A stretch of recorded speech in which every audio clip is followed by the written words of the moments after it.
Hello, everybody. Dadman walking here, 55. Well, not 55, I'm 53, but Dadman walking 55 here with you live now. I think we're live. It says we got no viewers. Oh, God. Let's see what happens here tonight. But hey, welcome. It's a squirrel stream already at the very beginning we've got right now. And we'll see where this goes. No agenda. It's been a while since we've done one of these. I actually feel awake tonight, which is always a good thing. But also, the guy that helps keep me wet. That's interesting. Huh. I like the way Twitch does its. Twitch is really weird with its chat thing. I'm on a new stream, and yet some of the last stream is still appearing. But hey, that's all good. I digress, and I'm keeping the Joker in the back room himself because he's wound up. He's ready to talk. He's ready to go, and we will see what happens with the great Hungry Boy. Hey, Hungry. Hello to everybody. Hello, theme park casual. I see that he comes in with "Hey kids," and it's like, well, folks, we just blew off all the PG ratings in the last stream with the misses. We had fun. We got spicy as anything, but this stream will be a little more chill, probably more PG-13 than But hey, theme park casual, great to see you. And Hungry Boy, I don't know if you noted. I had theme park casual on last night. We had a good conversation. Folks, if you've not seen it, go back and take a look at it. Great time talking to theme park casual about what we love and not always love about theme parks, things that are going on and changes. Great time and always good to see you at theme park casual. And also because it's Valentine's Day. Yes. Theme parks in the old days before they became what they are now, theme parks used to be great romantic dates for people. I mean, going on a roller coaster with your honey. Haunted Mansion. Haunted Mansion. Mansion. A girl from Michigan. Yay. I'm sorry. That's a teenager. Yeah, no, I hear that. But also, the other thing that I noticed with theme park rides, a lot of not a lot, I didn't date that much, but some of the ladies that I dated really enjoyed the Alice in Wonderland ride back when they had that. And where was that? California? Yes, California. Okay, because I know we didn't have that in Florida. Oh, really? You didn't? Yeah. I don't remember. We're squirreling already, dude. Yeah, we are. That's cool. That's the name of the show. Is late night. I remember the Snow White ride in Orlando, but I don't think we had an Alice in Wonderland. The only Alice in Wonderland was like the teacups. Oh, okay. Well, I mean, the thing is, there were, and I think Theme Park Casual can put more into the chat about this. And I am going to be kind of focused on February the 14th tonight a little bit, but there were some romantic. Yes. There were some significant differences in the rides, at least back in the 90s, and there were some significant differences in the Haunted Mansion in California versus Florida. I did go on the one in Florida. I did. And I was sitting there going, wait a second, this part's missing. And then I noticed, okay, there's something else that's here that we didn't have in California.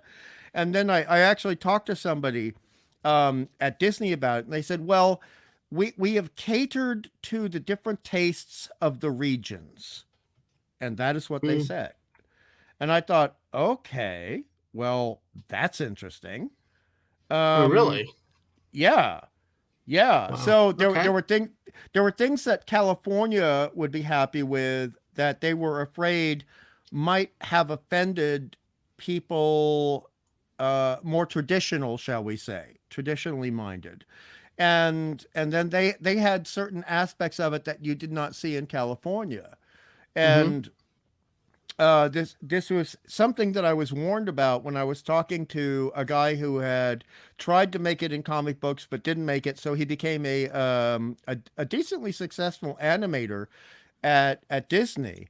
And he said, you got to understand, the Florida Disney is not the same as the California Disney. So if you want to go for this job, you need to be a bit prepared to make some changes. Yeah.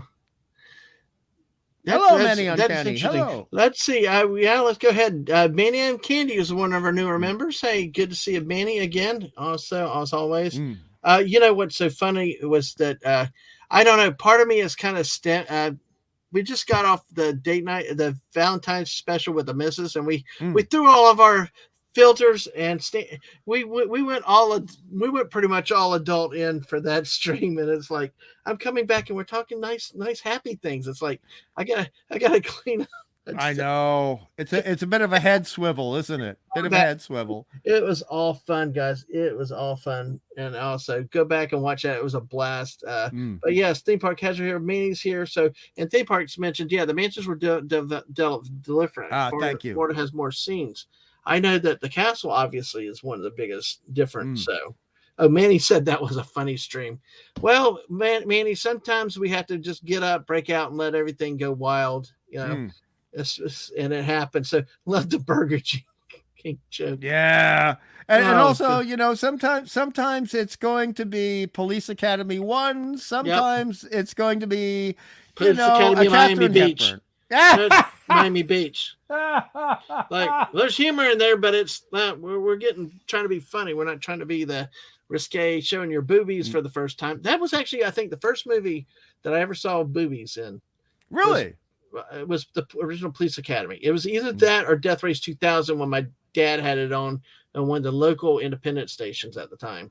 Oh, interesting. Yeah. That's very interesting. I mean, I love the original Death Race 2000. I don't like the remake. Yeah, that remake is pointless. It's like, what?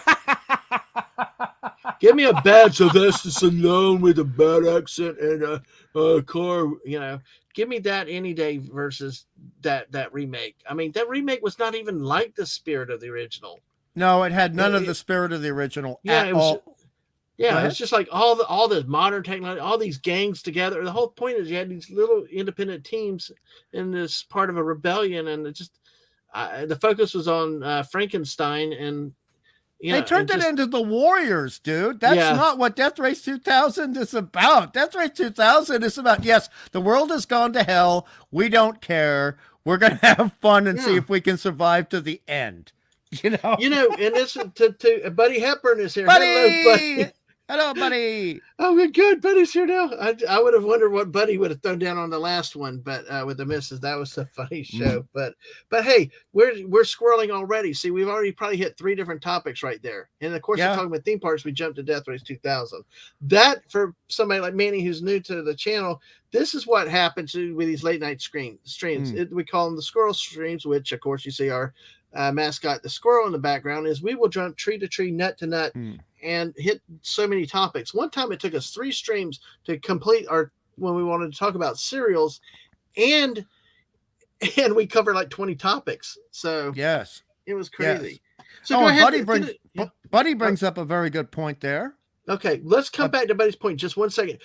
Were you finished with what you were saying about the Death Race 2000 and compared to the Warriors? No, I could talk about that movie. Well, let's take that a couple minutes. Let's take it. Well, just finish the thought with not necessarily all of it, because see, the newer one just seemed more like, I don't know. It was bland. It was bland, but compared to the first one. And the first one was so cool and had the humor, like when they put all the elderly people out on the street to be sacrificed, and Frankenstein decides to make the right turn and go through the ER driveway and take out the doctors and nurses. That's right, and that's what you get when Roger Corman is making the final decisions.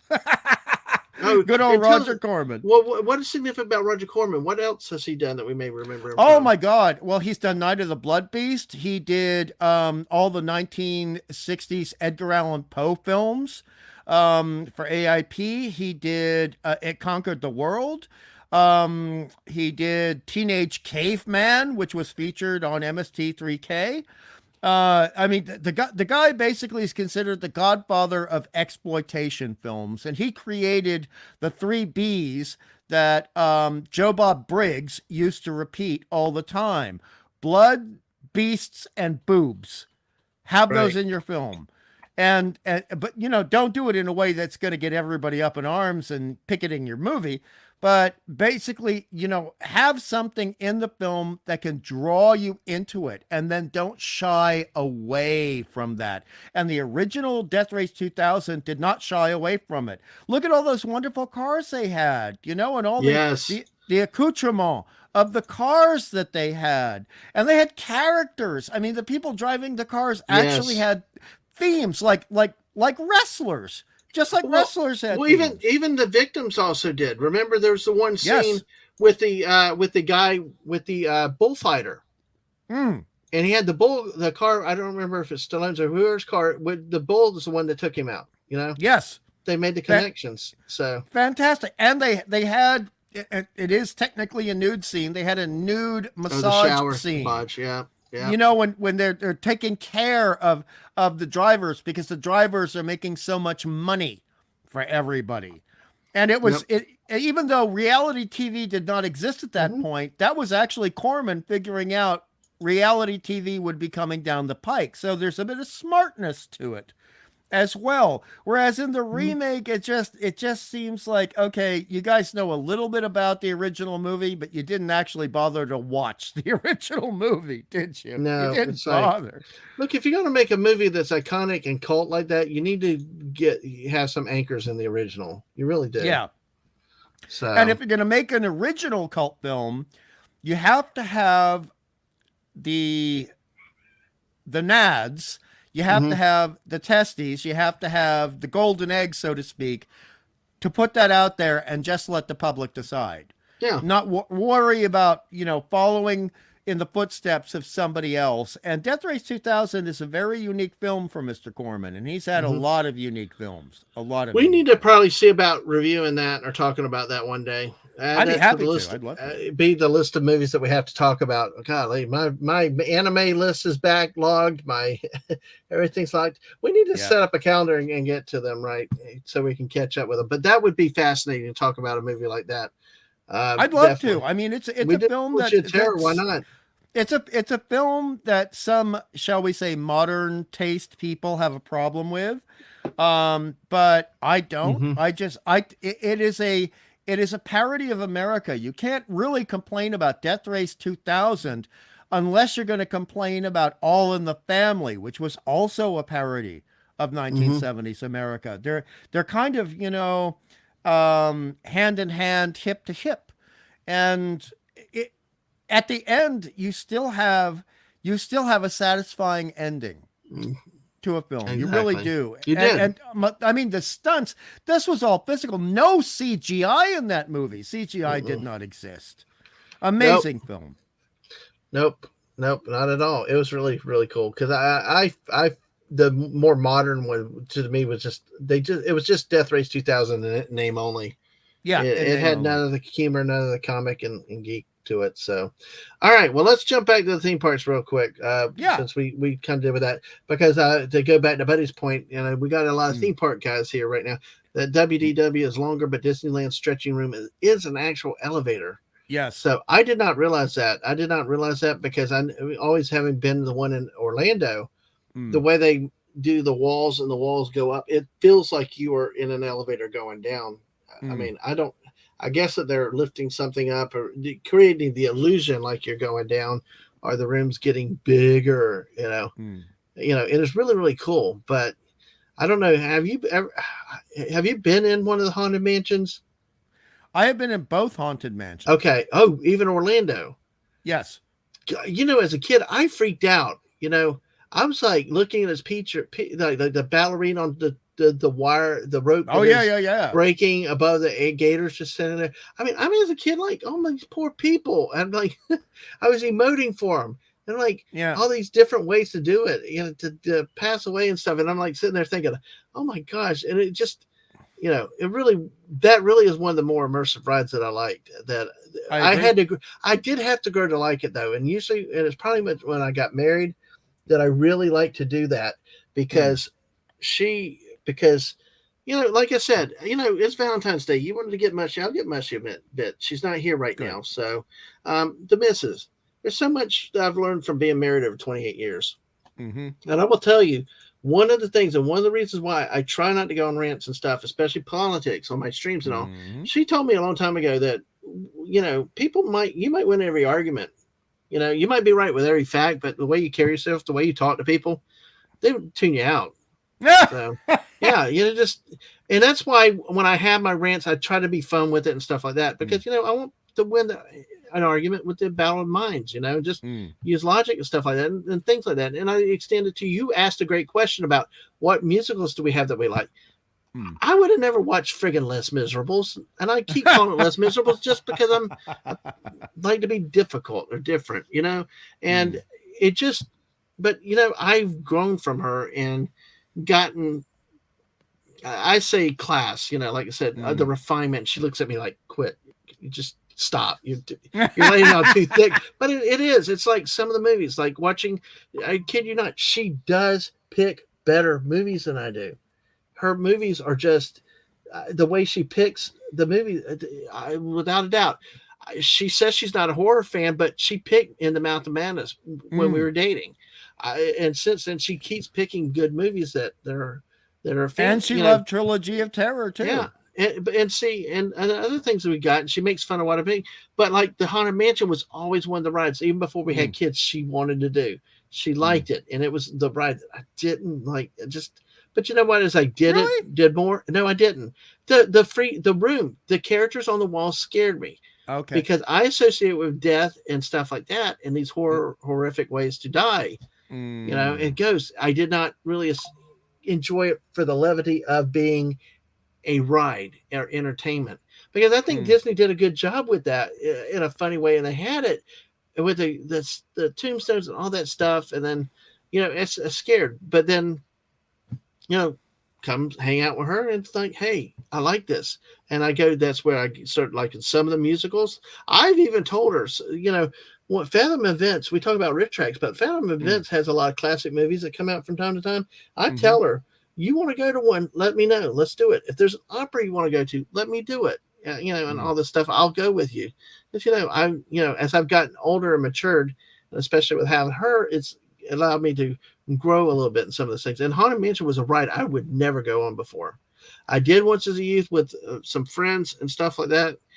We were kind of hanging out with some girls from Michigan and stuff, but Mm. that was about it. I didn't go. I It was not a ride of mine that was particular that I cared about because it scared me. You know. Well, that's understandable because I had either read or heard from somebody that when Disney did the first version of the ride, which was much earlier than when it was open to the public, they had a test for it, and for most of the kids under the age of 6 or 7, it was too scary, and they decided to. I don't remember if it was to modify the ride, tone it down, or to wait for a couple Mm-hmm. of years before they properly opened it to the public.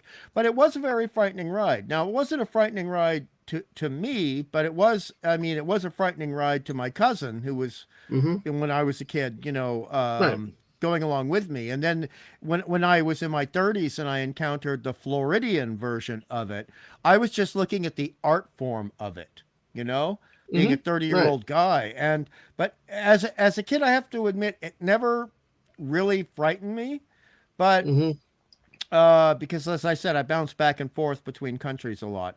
And we never had good amusement parks in Australia until Or probably cereals. Don't 1992. forget Or cereals. oh, fucking wheat. Oh, I swore. Sorry, wheat It's bix. okay. We're late tonight.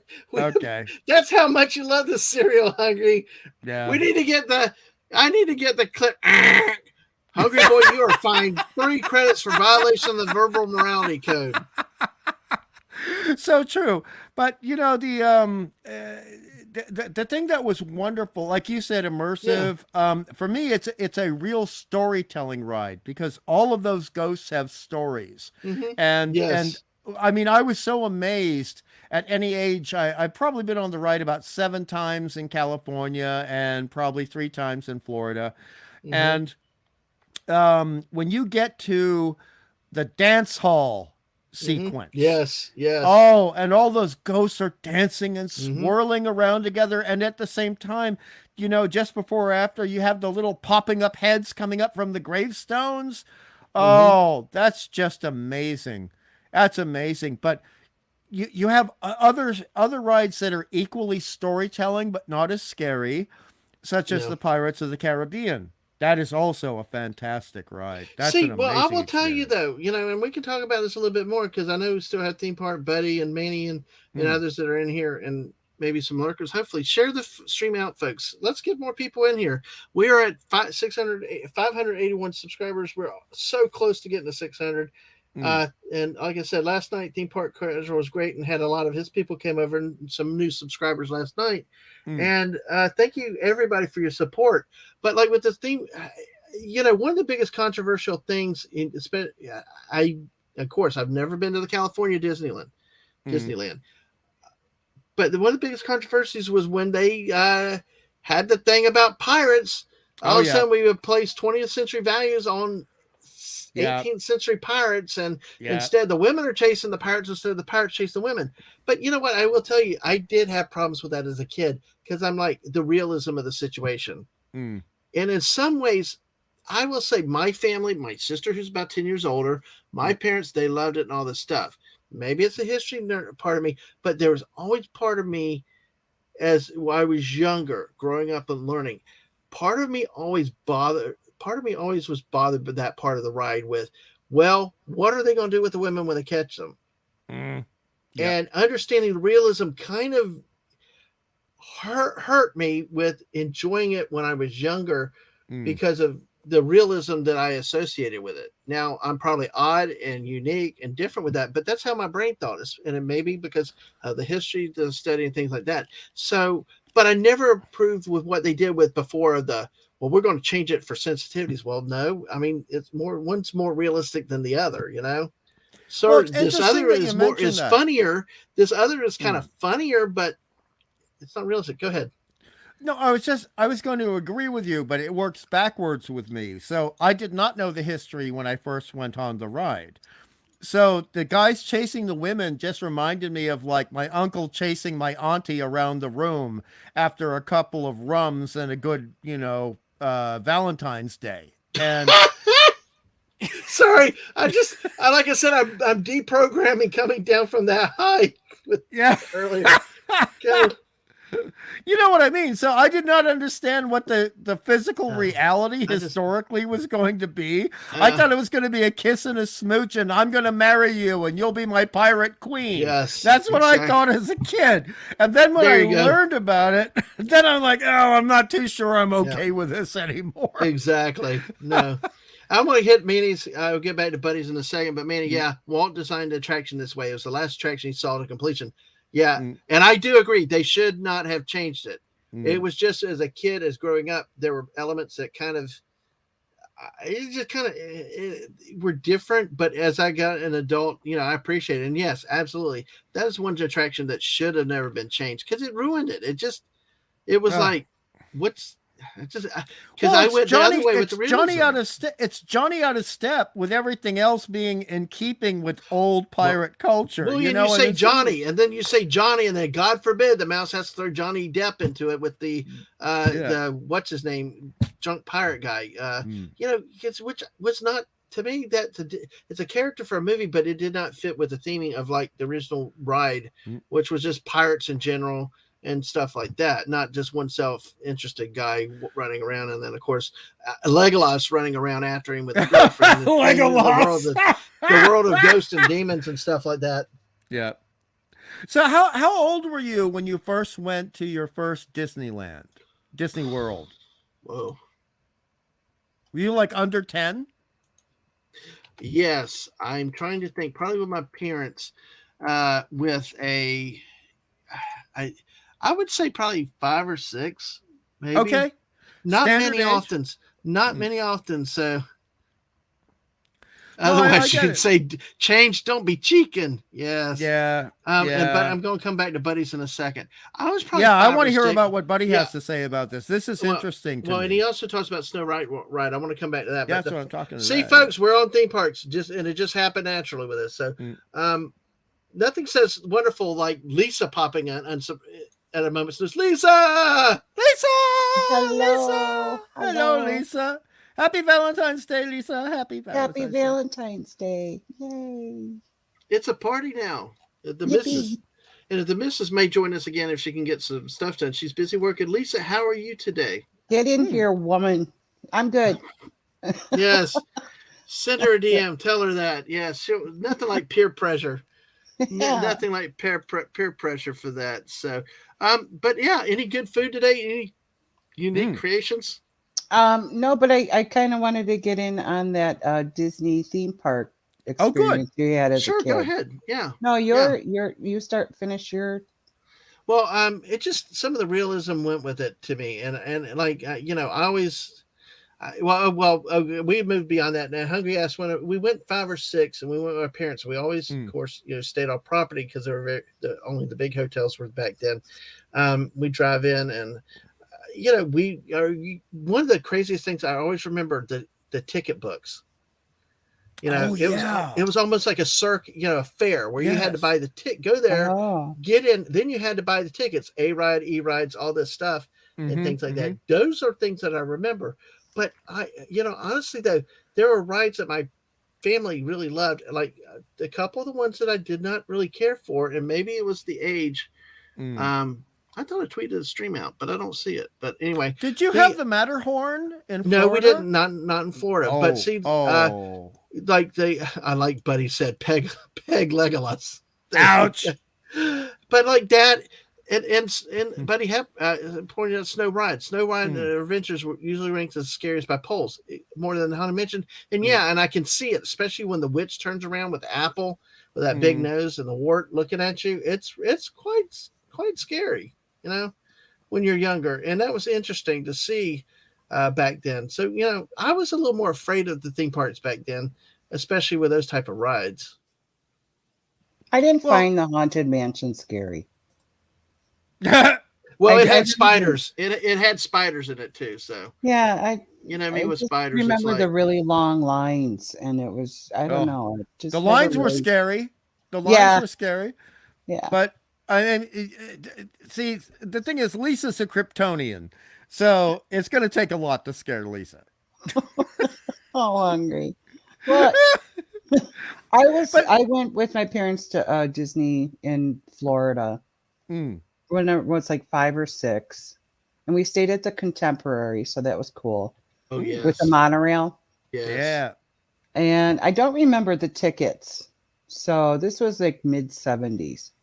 And I'm sure they did have tickets back then, but I'm a kid. I consume. I don't pay attention to who's paying for it. Right, exactly. Exactly. Well, that's what you're supposed to do as a kid, Lisa. I mean, your parents are taking you to Disneyland so you can enjoy it more than they can, because they're going through the hell of everything that leads up to you being at Disneyland. Right. But staying at the Contemporary, Sherry Lewis, with Lamb Chop, the hand puppet. Remember Sherry Lewis? I remember Sherry. Yes. Yeah, she was performing. Really? And we got to catch the show, and her father came into our booth and was talking, and I don't know what he was trying to entertain me so I didn't fall asleep or something. I don't know. But that was cool. I met her father. And then I would say my favorite ride was Escape to Witch Mountain. Or I don't know that one. Oh, if they called it then. It was a roller coaster pretty much in the dark. Oh, you mean Space Mountain? Space Mountain. Thank you. Yeah, right. Space Mountain. Yes, exactly. That was my favorite. The cutest one was It's a Small World. Oh my God. You know what I hated with Small World? I'm gonna mute. I'm a girl. No, I know. It's when I was an adult. It's like after we got married, we bought a house built in the 60s and it was older. We had a really old hot water heater and stuff. And, I'm not mechanically inclined. So I'm like, God, if we have to replace this stupid thing and all this stuff. But every time for years I rode that stupid ride, I kept thinking about my hot water heater. Really? Because it's in water. Yes. It was just really, really and crazy. It's like you're in a boat or I don't know. Why would you think of a hot water heater? I don't know. That's what's so odd about it. I'm just weird that way. The Pirates of the Caribbean was a water ride too. So but it moved faster. It was moved faster and didn't have that silly music. I suppose. Where my mind could think and drift off. While Jeremy is hello, Jeremy. Hi, Jeremy. How are you today? Duo future partner. Yay! I saw that. That was so sweet today. I usually am a solo player, so I know we're working on that, making her a duo and a team, a duo player. She needed like or a solo, but you know you Yeah. like duos. You know you like duos. You want to be denying right now. Well, So you're a great duo partner. That's why I kept I'm putting a you in the better card. solo partner. But you know what? That's why I tried to tell you, take the lead. I'll follow you. I'll follow you Uh, anywhere. You can be the leader of the squad, the leader of the duo. but You getting make back to Disney, I wanted to say too, she the wax. deflects. Yeah, I'm deflecting. Uh, Yes. A little bit, but only a little bit. the Go on, wax, please the go on. wax museum of the presidents or The something. Hall Oh of yeah, Presidents. How, yes. I thought that was super cool, just to Mm. see the artistry. Oh, The and then the future stuff. What was Yes. that? Oh, Land of Tomorrow. there was a science ride, at least in the California, the where well, you would she shrink maybe, down and but you she would become maybe. I microscopic. think she's talking Oh, about maybe the. Were you talking about Carousel of Progress? I think it was, It and it starts you from Oh, the kind of walk through.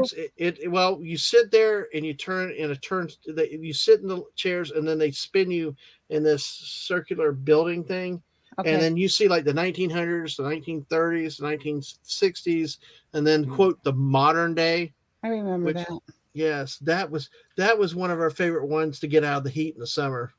Yeah. It's a nice ride. I talk about ones that Walt did. Walt did that ride for the one of the World's Fairs, and they moved it there to Disney World, and Mm. it's a wonderful thing. Now, practically as a tourist and a parent, it's a good ride because you can get out of the heat and maybe catch a quick power nap. But Mm. it is really in this. It is really a nostalgia, like the People Mover is a quick nap ride, but it's Mm. really Thank truly you, Manny. Thank you. a classic ride that people remember. So, And another thing that happened on that trip was I don't remember something Skip-de-doo review or something or at the that campground, I don't know. It was like a dinner theater. Hoop Oh to do yes. review. Yeah, they actually pulled me out of my chair and got me up on stage. Oh. I was once again falling asleep in my chair because That's probably why they picked you. yeah, they woke my butt up and to get me out there. But yeah, Woke your butt up. yeah, but yeah, it was fun. I got to go up on stage. I don't know if my dad tipped somebody or what, but yeah, that was fun and memorable too. I think it was like ribs or chicken and Yes, corn on yes, the cob or something. yes. They did not change that then over the years then. Yeah. Because the last time we went years ago, they served it family style. They brought them in buckets. Mm. You had the barbecue chicken. You had there was a fried chicken. You had chicken, ribs, corn on the cob, like you said, baked beans. I think some bread type thing. And yeah, it's really a wonderful thing to And do that's if you from get the to go. 70s, so that must Yes, have been so popular, and it was a they bought tradition. in bulk. A lot of it's a tradition. Adventure through inner space. Yeah. Okay. Star Tours replaced it at Disneyland. Is what Yeah, Buddy and said. So. Adventure Through Inner Space had a voiceover by Paul Frees. And Paul Frees is an amazing voiceover actor, and he actually is the narrator for Haunted Mansion as well. And he also is one of the doctors, scientists, in one of the first film version of The Thing, before John Carpenter did his version. And and he also was in Earth versus the Flying Saucers. And one thing I really respected about Mr. Disney is that he respected voice actors so much and understood how they could really bring the experience of being on a ride to such a higher level. And he understood that with the animation additionally. And he hired the best voiceover actors. And Adventure Through Inner Space was also highly educational for the time. Highly educational. But it was so fun. I mean, you know, you would be going down in similar buckets, as shall we say, like you would have in It's the Haunted Bouquet. Mansion. It's Yes. Bouquet. The lady in the house speaking. But you know, they would West Cable. they Hello, would West show Cable. they would show these snowflakes, and they would make them larger and larger as you were shrinking and shrinking, and it was all physical. There was almost no projection used at all, and it was just such an amazing experience. And you know, compared to the amazing experience of the pirates chasing the women in circles, oh my God. That was amazing. But you also remember, Dadman, and you do, Lisa, that there were some delightful, creepy moments in the Pirate of the Caribbean. ride as well. Oh yeah, the drop, the one drop. Mm. We got a big one roller coaster drop, and at least And the talking skull. The and talking some skull. flashes and the booming of the cannon. I remember. Yes. Oh, booming. Oh, Yeah. booming. I thought you said boobing. Sorry about that. You're looking at my avatar again? Yeah. Well, after that stream earlier, I'm like I said, this is deprogramming coming down off a big high. Oh boy. So, but hey, what did Mrs. do to you? I need to watch that. She picked all the memes earlier. She went Benny Hill, Lisa. She went did full I Benny love it. Hill. Full Benny Hill. You got to go love back Benny and Hill. watch that. She was spicy right from the very first meme tonight. It was like, I'm like, What did you have for dinner tonight? Because maybe that got her all going. It was that steak that I showed earlier. I can show you little again. protein. Protein does it every time. Ribeye. Yes, absolutely. I had. Well, I didn't know if she had the same thing. No, I had prime ribs. She had ribeye. See, now that's where we get ripped off. Y'all got 2 drops. Dang it. That's crazy. They got 2 drops in California. So, but this one here, Adventure Through Inner Space. This is I found an image here of it. I guess this is part of it where you go up. Yes. Yeah. So that's an image of us watching us, as an illusion created. That. Yep. I remember there was something sort of similar, but it was where the Buzz Lightyear is now in Orlando, where it was flat and it was like on a track ride, but it's very slow. It's like you sat in an egg, and it's like Eastern Airlines if you had wings, and the one scene is like you take off like you're flying. So, okay, it was really, really interesting. And Manning says it's nice to meet you, Lisa. Hello. And of course, earlier here, not to forget, Jeremy is very excited. Yay! You're so popular, and that's cool. Oh boy! Slow that roll, Dadman. Slow that roll. Okay. Slow that roll. Okay. Hey, hold on. It's still February 14th in the United States. It doesn't mean you can lie to me. I'm not lying to you. Why would I lie to you? I know you kicked my ass.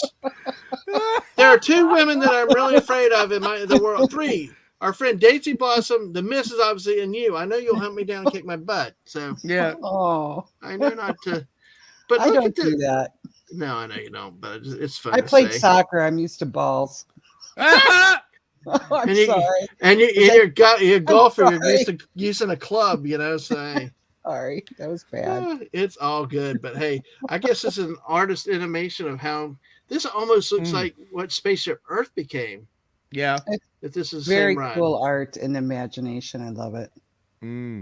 Well, I actually, I've never seen this one before. That's kind of interesting. But then again, I did not go to Disney very often. My first really grad night was one of the first nights, probably when I was about 17, 18 years old, that I did it, but I only remember the big rides and stuff. And since I've been married, that's what I remembered. I forgot a lot of stuff. Floridian. I went back. I did a couple golf tournaments in Florida over the years, and always stopped off in Orlando and stayed at the Floridian.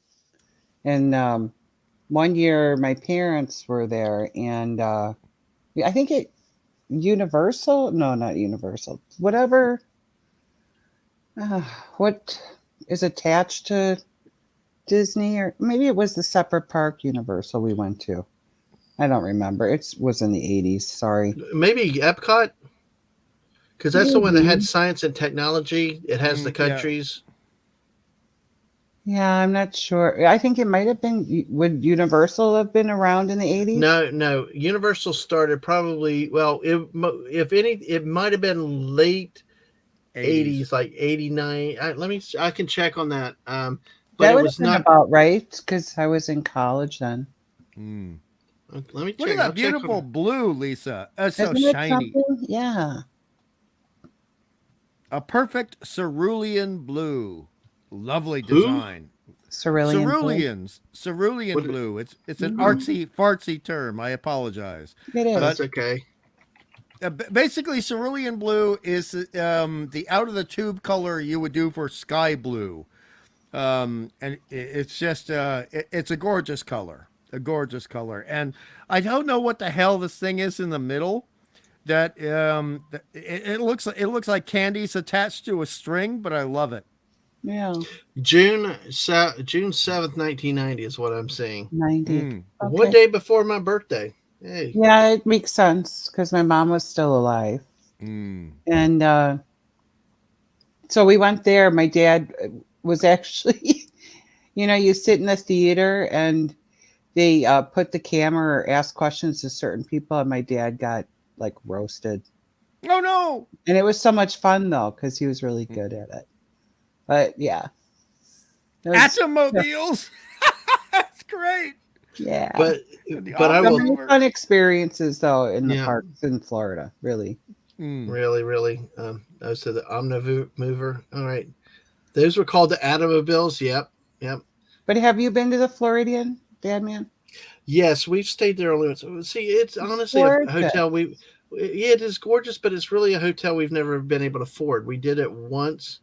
We were able to, even with the Florida rates, it's beautiful. My mother-in-law loved it, especially with the bands inside and everything else. They have a high tea offered, or at least they used to. They do that there were things like that they had offered throughout it. We personally, when we did stay at the deluxe resorts, was the Contemporary. The Contemporary was a childhood stay with me. That's the one that I really, really loved and wanted to ride through, not just ride through, but stay in, because you saw Chef Mickey's down there, everything that they had to offer. But as a kid, you never only dreamed to go there. My parents didn't, it's one of those things as kids, we couldn't go to. But then when I had kids, actually, when we got married, we actually stayed there. I don't know if y'all know the story, and I know Hungry Boy likes some. What the hell? Yeah. Heck? I like romance. Just in time for more romance. Come on, yay, Mrs. Oh gosh, it's go. Man, he loves himself. Look at that, self-love. Well, you tell me it's important to like yourself in every one of your streams. Yes, it is. There we go. How can I not like myself? There she is. Hello, Lisa. Hello. Boy. Happy Valentine's Day. Thank you. You too. Thank you. I tell you, I was working on the celebrations, and I tell you, my gosh, they have another single love day today on the 15th. Yes. And I'm thinking, oh my gosh, you guys just calm down with that. Fucking deal with it. You're fine. 3 credits and probably some. It's like what you started Hungry and she wasn't even here. Just kidding. Hey. No, I just think it's so. I cannot. Repetitive. Yes, it's like, okay, we get it. Being single sometimes sucks. Okay, just what? Eat a brownie and get over with it. Yes, as a person have some chocolate. Buy yourself a whole box of chocolates. You don't have to freaking share it with anybody. Yeah, but Mrs. and Lisa, the thing is, if they're gonna be going, yay, we're single, then why are they complaining so much about boo, traditional romantic relationships? I mean, pick a lane. Pick a lane. Exactly. It's like, come on. I even refuse to talk about that tomorrow on my show. I'm not even going to lie. I am done. If Valentine's is over, you singles, shut up. Yeah. Oh my God. I might drop something in chat now just to piss you off. You won't take me off. I'll laugh about it. She's already revved up. She's not stopping revved up since the last stream ended. Wow.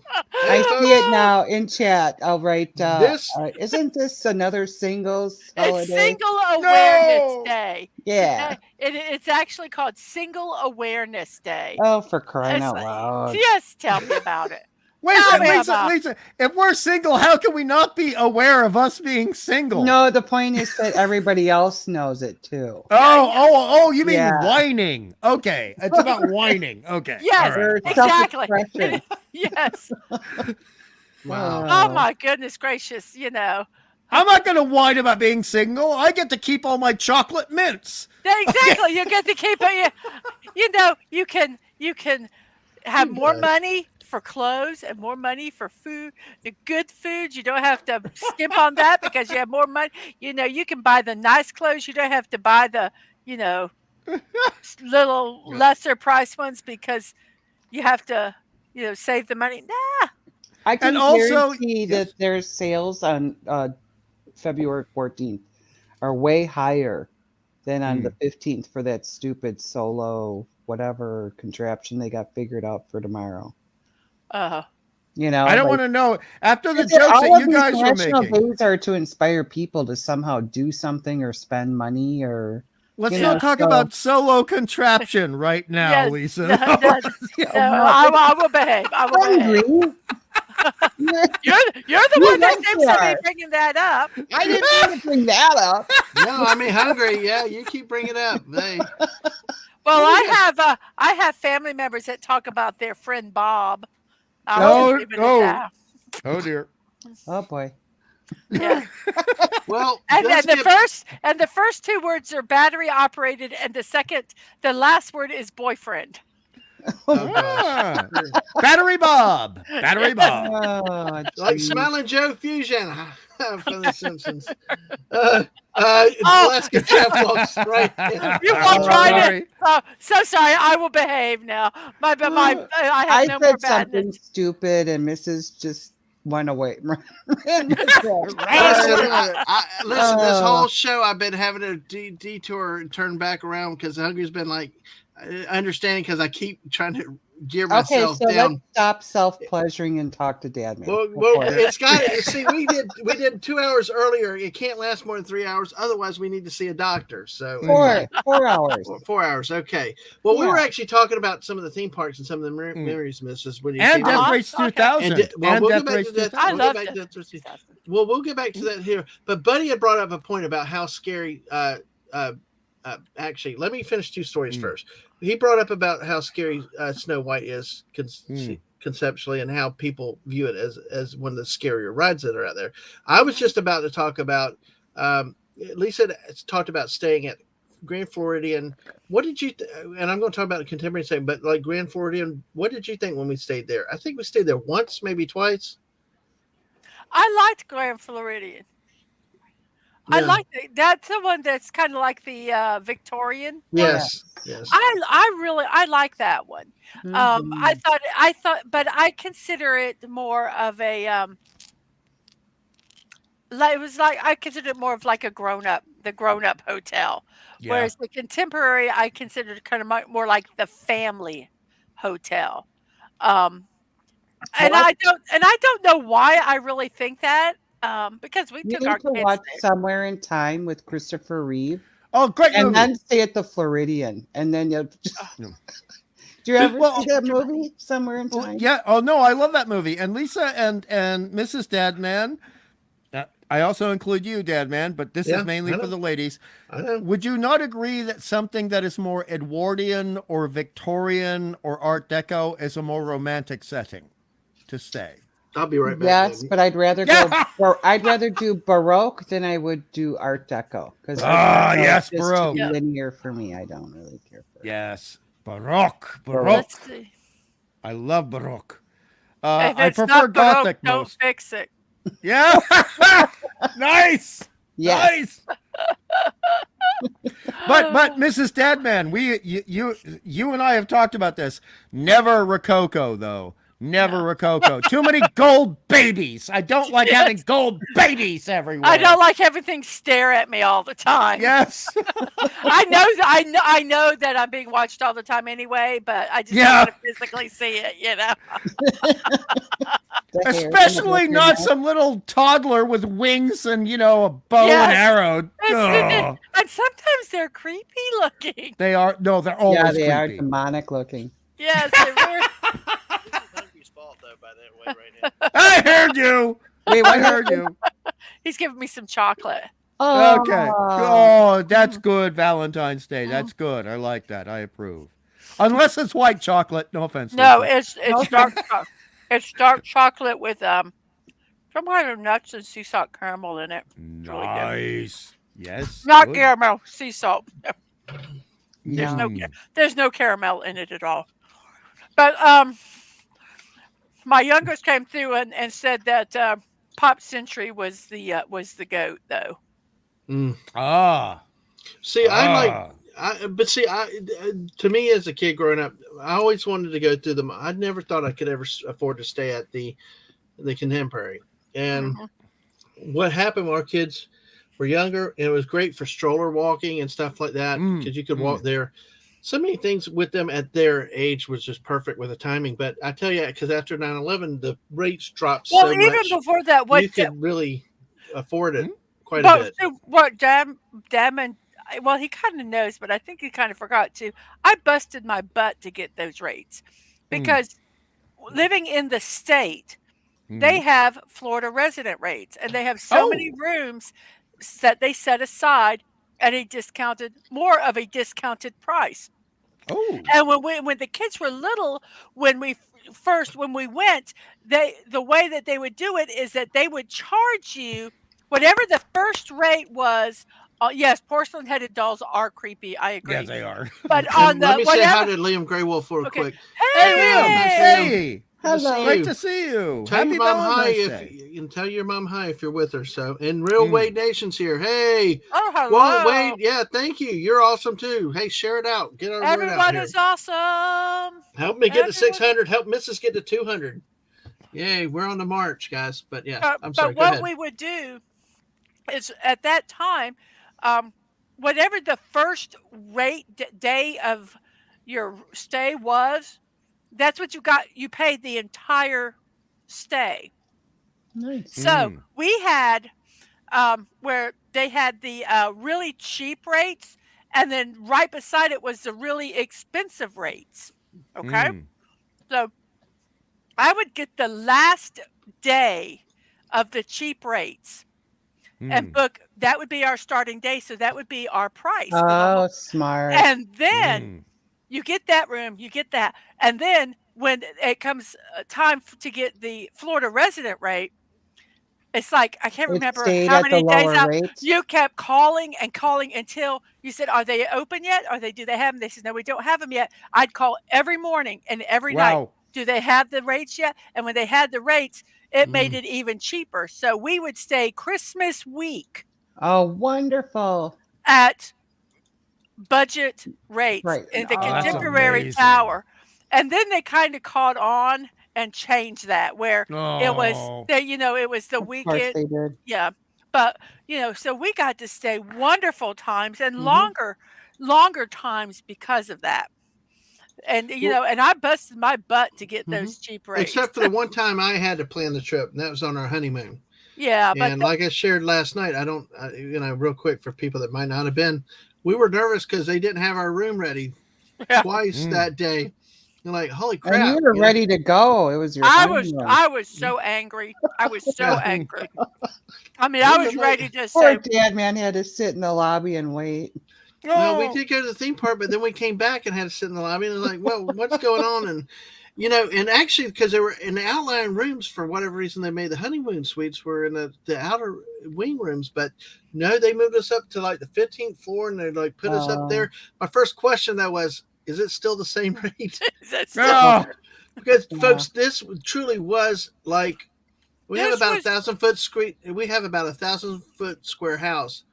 And this was almost as big as our house. The closets were bigger than our closets. The jet jacuzzi, the king size bed. I had to it was like 4 of them. I had to chase her all around because it was like it was huge. I mean, you're supposed to get comfortable and cuddly on your honeymoon. Not chase them all around the room. It's our honeymoon, and I'm calling my mom, going, "Mom, you should see this room. Oh my God, they've got a bathroom in the toilet, in the shower, and in the bathtub. I mean, they had. I mean." I really think that this was the room that if any celebrity stayed there, that's the room that they stayed at. Oh, sure. I really, really think that. Because they have other ones that were not as good. Yeah. But that one was, Well, when you stayed, we heard what Lisa said about the hotels, Mrs. and me. Did you, when you went in Orlando, and you may not have gone but 1 or 2 times, did you stay in any of their hotels? Or I was in Kissimmee. Oh, you're in the slums. You were in the slums. I always tell people when you go out on US 192, you better watch yourself. So no, it was fun. It was fun, So we would get a shuttle into the theme park every day, and we go back to our very clean but very modest, very, very concise little motel. It was fine, and no, there was no problem. Yeah.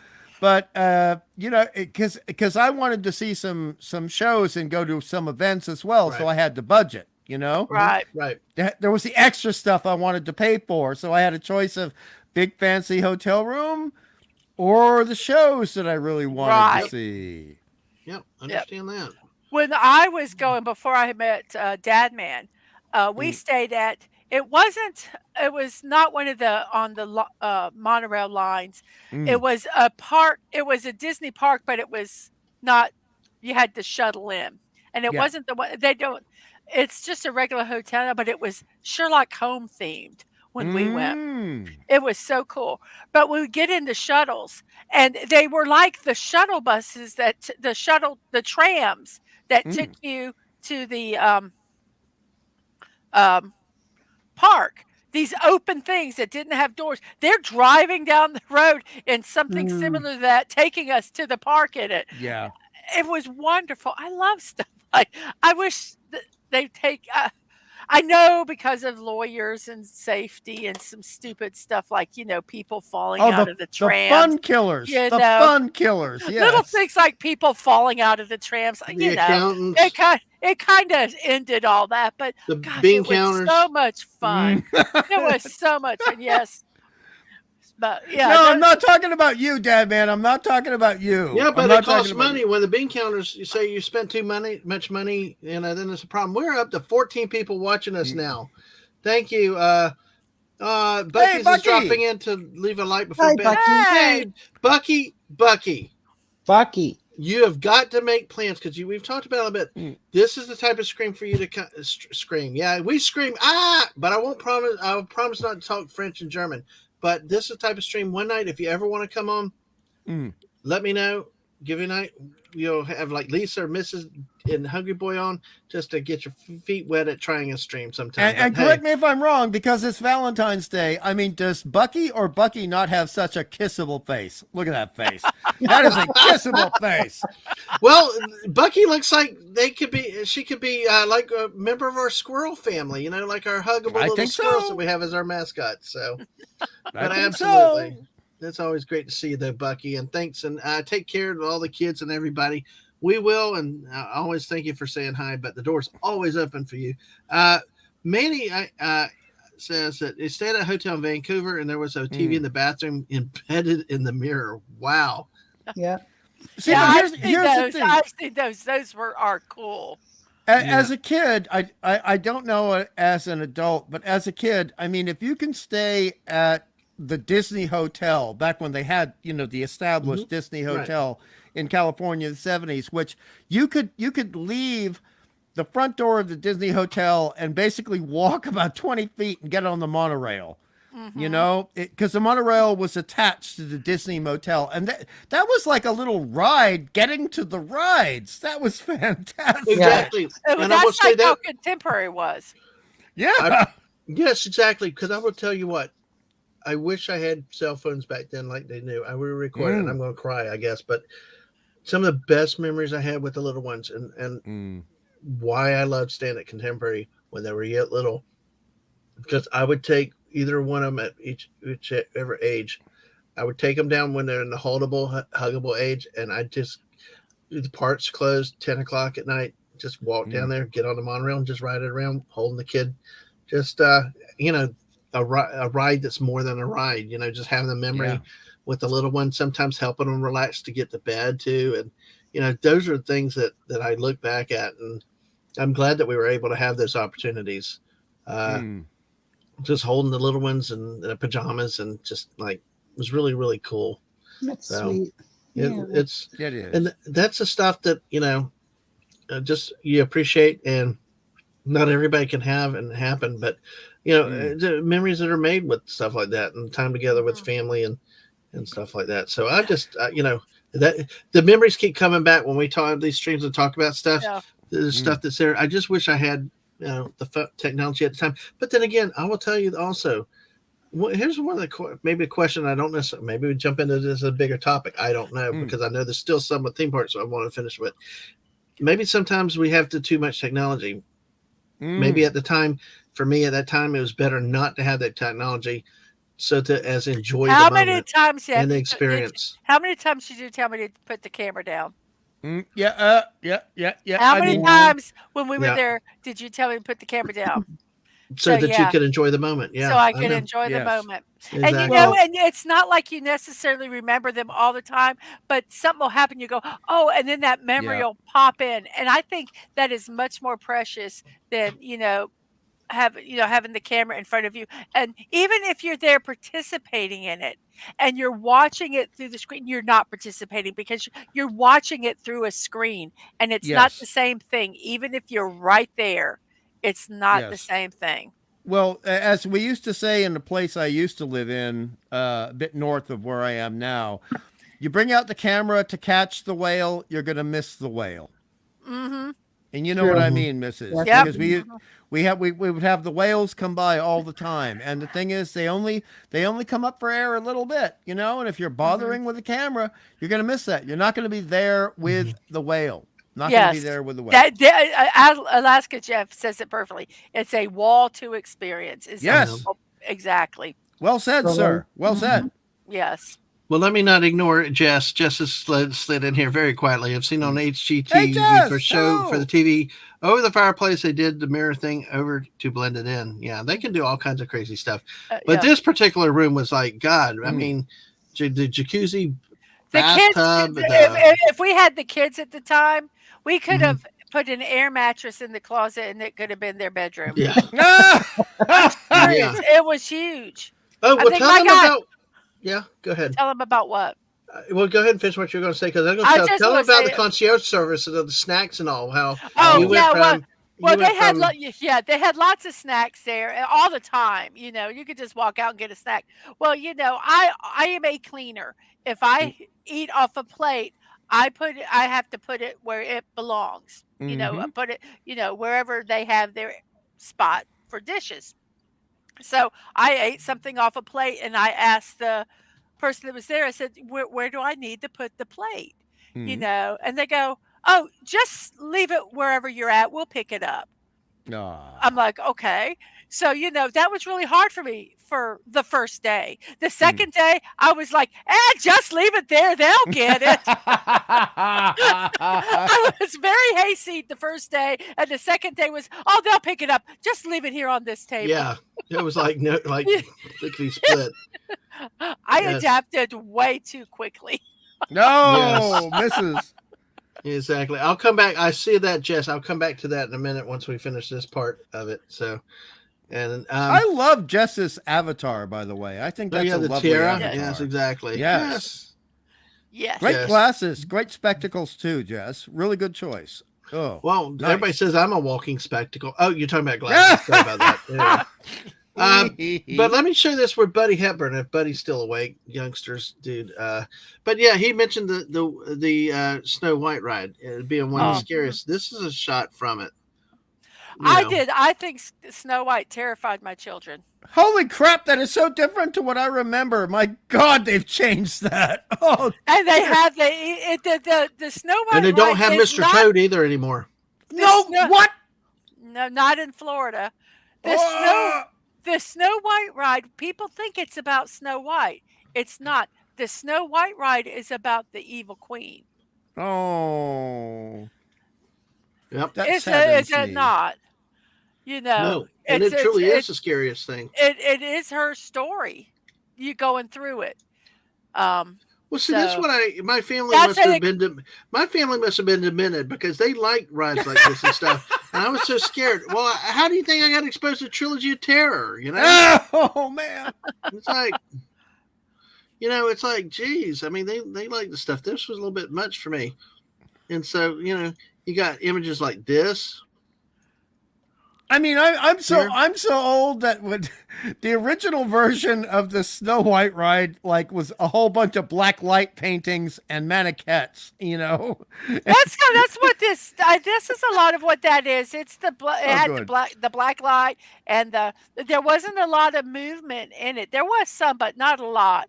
But it was, I mean, they had the dragon, they had the evil, they had the beautiful queen, and then she turn around and she's the ugly hag. I'm looking for that one picture, because see, that was the one where she's beautiful, and then when you pull up close to her, and then you see Snow White, laying in the glass coffin. Oh wow, that's a picture for a kid. Wow. Yeah. Right. Okay, now I'm glad I'm old because I missed that. That's dang. It's a beautiful tableau, depiction. But for a kid, it's mommy, why are they laying there?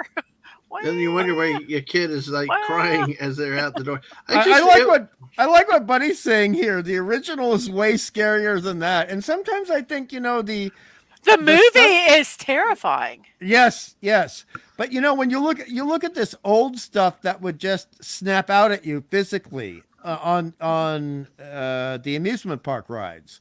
And it's just done with these old school techniques. It's like Trilogy of Terror. It's more scarier than CGI or overly complicated things. And Lisa might disagree, but I go ahead, Lisa. Don't know enough, so I'm just listening. Or you got this thing. You're scared of nothing anymore. You got this thing. You got this talking mirror. You got this talk of the mirror. So. Buddy says that they still have Mr. Toad there. That. Oh, Mr. Toad! I think in California, Mr. Toad to put Winnie the Pooh. Yeah, I will say of a change for our kids, it worked. At the time of the age, they could watch Winnie the Pooh, the shows and stuff. It worked for us, but our kids, not us. As a parents, it was Mrs. lost the nostalgia of Mr. Toad. But it was also an old existing property of Winnie the Pooh, that kind of, you could kind of see a logical handoff possibly with it. But it still was a big loss when that happened. And Liam, a great day. Hey, Liam had a great Valentine's Day. Liam, I'm glad you could make it. I want to spotlight that because, it's never things off topic, but hey, love hearing great news like that, and glad you found somebody special. We did our Valentine's special earlier, and we wanted good stories. So, hey, very happy for you, Liam. Great. Do not apologize for being on subject. So, sounds like you had a great day. Yeah, absolutely. It sounds like you did. So, hey, exactly. Spend a day hanging out. So their Country Bears is now the Many Adventures of Winnie the Pooh. So basically, their Country Bears is gone. I guess. I think. Yeah. As I understand it, I think that they're retheming the music and stuff now coming up. Yes. Country Bears. And that's going to be weird. Because I just love blood on the saddle. Blood on the floor.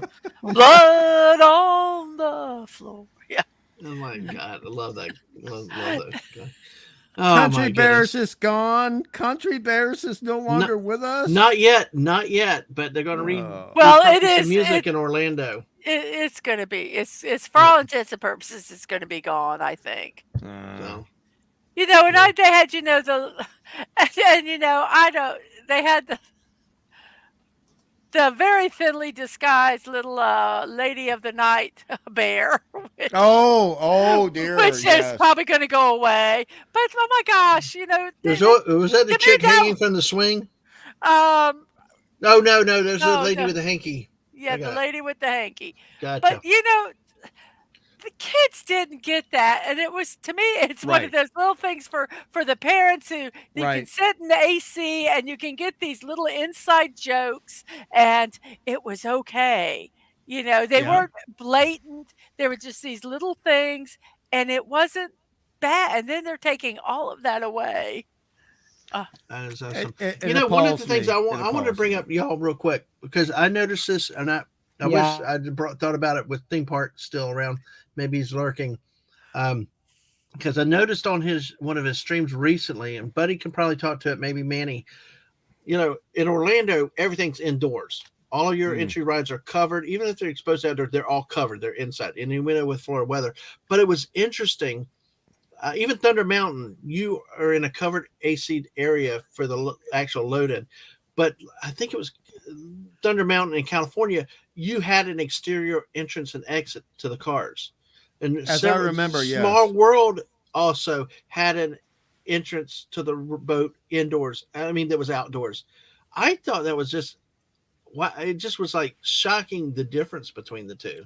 And I know a lot of it comes down to weather probably in Florida, but I mean, it just would be interesting. It just was interesting to see that difference between the Florida and the California parks for a ride that's called the same thing. Yeah, the teacups were open, and what I remember, yes, used to be an open ride. Absolutely, and they're covered in Orlando. Well, I mean, maybe that's because of your rain thing, but I mean, there were a lot of people in California who were sitting there going, "Why can't we have cover?" And people sweltering, people sitting, "I need a chair," because it would sometimes when we got to the 90s, 1990s. I mean, the temperature would be in Fahrenheit over 102 while you were waiting in line. Yep. And I mean, come on, that's not healthy for customers. No. Look here, Buddy's throwing in, watching stream Monday, saw someone in line for Small World. That was indoors, so it's strange to Buddy. It's a difference, and Buddy had pointed out earlier that Haunted Mansion actually has an elevator in California. Yes. We had the extending room in Florida. I was telling them earlier also how you added grace in class to me, how some things like Haunted Mansion I wouldn't ride, but with you, I started doing some other things. Oh, me? Yeah, you. Oh, I guess it would be me. Sorry. I made, you know what? I wanted to get him to see the tiki birds, the enchanted tiki room, and he would never go, and he'd never go. And then they changed it to this monstrosity that was horrific. And we went, and he went to see it, and it was horrific. I wanted to see what they changed it. It was awful. I was so upset. But they did change it back. They have since changed it back to the original. And they went to see it, and you liked it, didn't you? Yes, of course. Because some of those shows, they're nice to watch because you get to sit in the AC while you're enjoying it. Not only are you entertained, but you have AC and you're in a seat. And in Florida, in the summertime, those are the rides. That Carousel of Progress, the Hall of Presidents, all those you went to and you sat down to rest and enjoy the show and cool off. Mrs., can I share my one frustration about that Hall of Presidents? Mm. What? Oh, when we didn't go? When the big crowd, or no, not when the big crowd. It was the last time, just a few years ago. But it's just like, Oh, it's the one thing you wanted to do. Okay, folks, I don't talk politics normally as a show. It's fine like this. And I'm not talking politics. I'm talking about rides and context with this. Because I never liked Hall of Presidents. I thought it was boring, blah, blah, blah, and all this stuff. And all this stuff. But I wanted to see Orange Man, because I wanted to see Orange Man. Because I had heard the rumor that they actually... Because as the story goes, was they assumed the lady candidate was going to win and had created the body. So what they did was they took Lady Woman's body and put Orange Man's head on Lady Man's body, and it did not look right. Yes, they morphed. The man is 6'2" or 3. No, it wasn't their body. It was a body in the face. There's the whole thing with them. They used her structure. They had already sculpted the basic of the face, but then that person didn't win, and so they just used what they had already done. Yeah, and I wanted to go to see it for myself, but other family, we were yielding to them and trying to do stuff, and we'll do it. And then what happened? We never did it. Aww. Hey, Lisa, So that's like trying to turn a lasagna into a goulash, Lisa. That's like being on your honeymoon and they're delaying getting you your room, so you have to walk around the park. Oh, nice. Yeah, exactly. It's like, and so what's significant why I wanted to see it was you can go there now, you'll see it, but like everybody else, just a dead body up there, just like. But I wanted to hear the talking and stuff like that. I wanted to see the animatronic, because I wanted to see how bad it really looked. Because I think Buddy say here they purposely made him look like rear end, so it's like. There was all this stuff with that one, and I wanted to do it, but hey, I that's one thing I do regret not having just said I'm going to do it, boom, and go take care of that. But yes, it's all the fun adventures of the Hall of Presidents. The ride I never really want to go into. That's too bad. I know, it's crazy. That an artist has to become political and butcher sculpture. Okay, I kind of was while we were talking, I was working on the celebrations for tomorrow. This is one singles celebration kind of thing that I'm. Are you whipping something out early? No. Great moments with Mr. Lincoln. Oh, I thought we were getting a preview for tomorrow. Oh yeah. Oh yes. Yes. This is. I just said it wrong. Yes. It is for Saint Skeletor's Day. Oh. And it's celebrated. It's just the day after Valentine's Day. Saint Skeletor's Day allows single to hate, love, and peace. The day is celebrated by those who did not receive any cards or flowers the day before. Okay, fine. Maybe not hate, but you know what we mean. Valentine's Day can be extra annoying. But I don't quite know why they do Saint Skeletor. Why it has to be him. Because of MMM. They're worshiping him. It's fine. Yes. Exactly. I'm going to have to put that one in just for MMM. Yes. Well, I'll have to remind me to send him an email tonight before I go to bed. Yeah. Okay. This is what it was. A person jokingly called Skeletor a saint, and dedicated February 15th to the destruction of love. I thought you said skank. I almost heard did. that too. Yes, I was. That's more appropriate anyway. But yes. Yep. Oh. So that's People where that our minds hate go. Valentine's. That's okay. That's just too bad.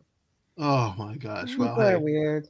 All right. Well, we've kicked the theme parks around for probably good a little bit, but we're going to rewind a little bit back to. Before you do that, Dadman, DJ because you like the whole time. Hey, DJ, good to see you. Thanks. Hey, DJ. But if because you get a chance, go DJ. If you get a chance, go back and watch a bit of the. If you missed it earlier, the Valentine's stream. If you want to see Spicy-fied Mrs. Dadman, go watch that stream. You will not be disappointed. And you rock. Thank you for hanging out with us. Tell your friends, neighbors, donkeys, dogs, puppets, everything in the world you want to do. Bring them in here. We're almost at 600. Let's get there soon. So. But Dadman, because you love the history and the military so much, there was a big change in the Disneyland places in terms of the toy shops. You remember where you could buy the souvenir shops? Mm-hmm. And they stopped selling the proper pilot pistols. They stopped selling them. I had one of those when I was a kid. And I think, look, it's basically like an antique. It's basically just a 3D version of something you'd see in a history book. What's the problem? But now you can't get any of that stuff. Well, everything's got a friggin' orange cap on it. I tell you, I had the guns in the 70s, and I wish I had those toy guns because, they look real. I had a Tommy gun that looked real. I had the thing that looked real. I had M16s that looked real. And you take away the realism with the red cap. Now, I will say for the galactic overlords and all those monitoring and watching too, and I'll say I am aware of what happens, and I tell you, and there's reality because they get out there, there's police actions and stuff, and you can't tell what's real or not. And I understand the need and why they do it. I understand why. Well, the point you're bringing up is you enjoyed it so much as a kid because it helped with your imagination. Exactly. And now it just isn't helping you. There's a significant difference. So because you're the orange cap and The realism is gone. The realism that Mhm. embeds you into the emotion to have that realism and using your imagination is gone because, hey, it's just a piece of plastic or it doesn't look real. It's like, because I'll tell you, when we had like the plastic versus the nicer ones, you always wanted to be the one to get the nicer one, you know? Who doesn't want it? And things like that, you know? So Well, I do luckily understand. they still have BB guns. Yeah, fortunately. Nice. Good point, Lisa. Good point. And I don't think Exactly. those are orange tipped or anything. No, those aren't. But you know, and that's the thing is, I know because I mean they get mistaken all the time too. So for real guns. Yes, they do. There's some. Oh That no, my ear fell off. Oh no. My But ear you fell know, off, literally. with Lisa, all I'm saying, this is the only point I'm making, is that when you saw something in the ride, you go to the souvenir shop, you see something that reminds you of the ride. That's the only thing I'm talking about. Whereas as a kid, you just want that memory with your parents or your grandparents, whoever took you, because you thought it was the coolest thing ever you've seen, and because it is the cool. Yeah, it is. Yeah, and then you go into the gift shop and you're like, I want that. Yeah. For the memory, just so you have that memory with your family. But then they put the orange thing on it. Yeah, it's not the same at all. They did, man. Literally, my ear fell off. My ear pad from my headphones just fell off on my head. That was funnier to me than anyone else, buddy, because I had to study that bastard in high school. Picasso? Yeah. Oh, dear. No, Lisa, God. I do appreciate your point, and it's very well said. And you're right. It does affect the realism and it does the immersion with it too. Oh, wait a second. DJ said he was listening. The missus is a spicy meatball. But she wasn't completely off the rails. I'm a spicy meatball. I was not. A spicy meatball. I was just a little spicy. No, I tell you what, Lisa, you go watch the very first meme. The memes are the memes. I can't know what they are. I have to check it out. I do. I told the missus I didn't want to. She's like, "Do you want to see them?" I said, "No, I want to trust you and you have fun with it and all this other stuff." And then the first meme was like, "Oh my, what did I do?" No, Lisa, wait, hungry. No, Lisa, we didn't only blow PG-13. We didn't even blow NC-17. We were probably well above NC-17 with what we were. Benny Hill. We were no Benny Hill. No more ribeye protein for Mrs. Ribeye protein. Yes. Got all riled up when the protein. I tell ya. Exactly, but it's all good. But it was funny. It was funny. Well, the thing is that when I knew what memes I had, but I did have them separated to the anti-Valentine and the Valentine ones. Well, I just put them all together, and they had their original names, so they were all. I didn't know what was going to pop up. So when I saw them, I'd seen them before, obviously, but I didn't know which one it was going to be coming up next, and that's why. They were so funny. They were. Oh my gosh. Yes. But speaking to the anti-Valentine people, why can't you just be sending a happy Valentine's Day to your friends or family? You know what? Why does it have to be sexually based romance in order for you to have a happy Valentine's Day? You know what my youngest called today to their friends? They said happy Palentine's. I like that. Oh. And I went, I love that. Yeah. That's actually the original derivation of it. It only became a romantic and semi-sexual thing about 230 years ago or less. Originally, it was about expressing affection, platonic love, and appreciation to people who were of like minds and like hearts. That's what it used to be about. Well, I like that a lot. So I pretty much did spread happy Valentine's Day to as many people as I could today. Well, you did. Can I literally? I mean, I'll seriously. Well, answer that question.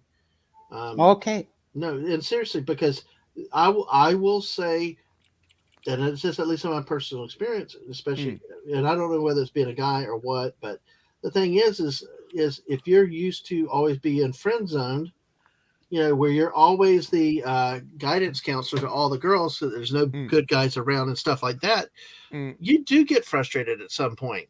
You hear all this bitching, moaning, and whining, and then you're there, but all they want to do is share your problems. But you can never get that next step to even get to second base. You have no chance because you barely even get on first base if you're lucky. And that's first base is them looking at you and talking to you, and over time it builds frustration. I remember, like I said it earlier, and we look back and laugh. That first Valentine's Day with the missus.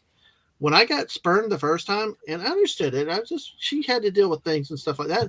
It was hard, it was hard. And I really was a jackass at work that Valentine's Day, seeing people get the flowers and all the other stuff. And it was just like, you just, you can't help it, but it just comes out and you just lash out sometimes, I think.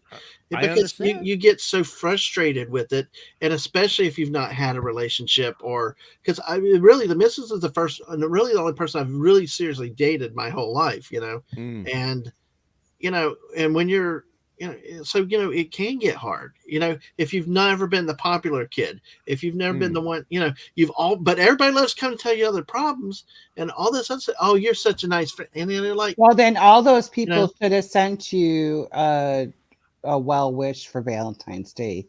All the people that dumped on you their problems. Yeah, I think a lot they of could it have is sent you a Valentine's. Yeah, I think a lot of it is I think the whole crapness about Valentine's Day and all that is it's just become a moneymaker, and that you're inundated everywhere with these ads of you have to be a couple this and you have to be a couple that and you have to be, so I can kind of understand, like I say, all the single things that they have here, but you do get, and because I just think the holiday is kind of dumb, because I do think it's because I do think it.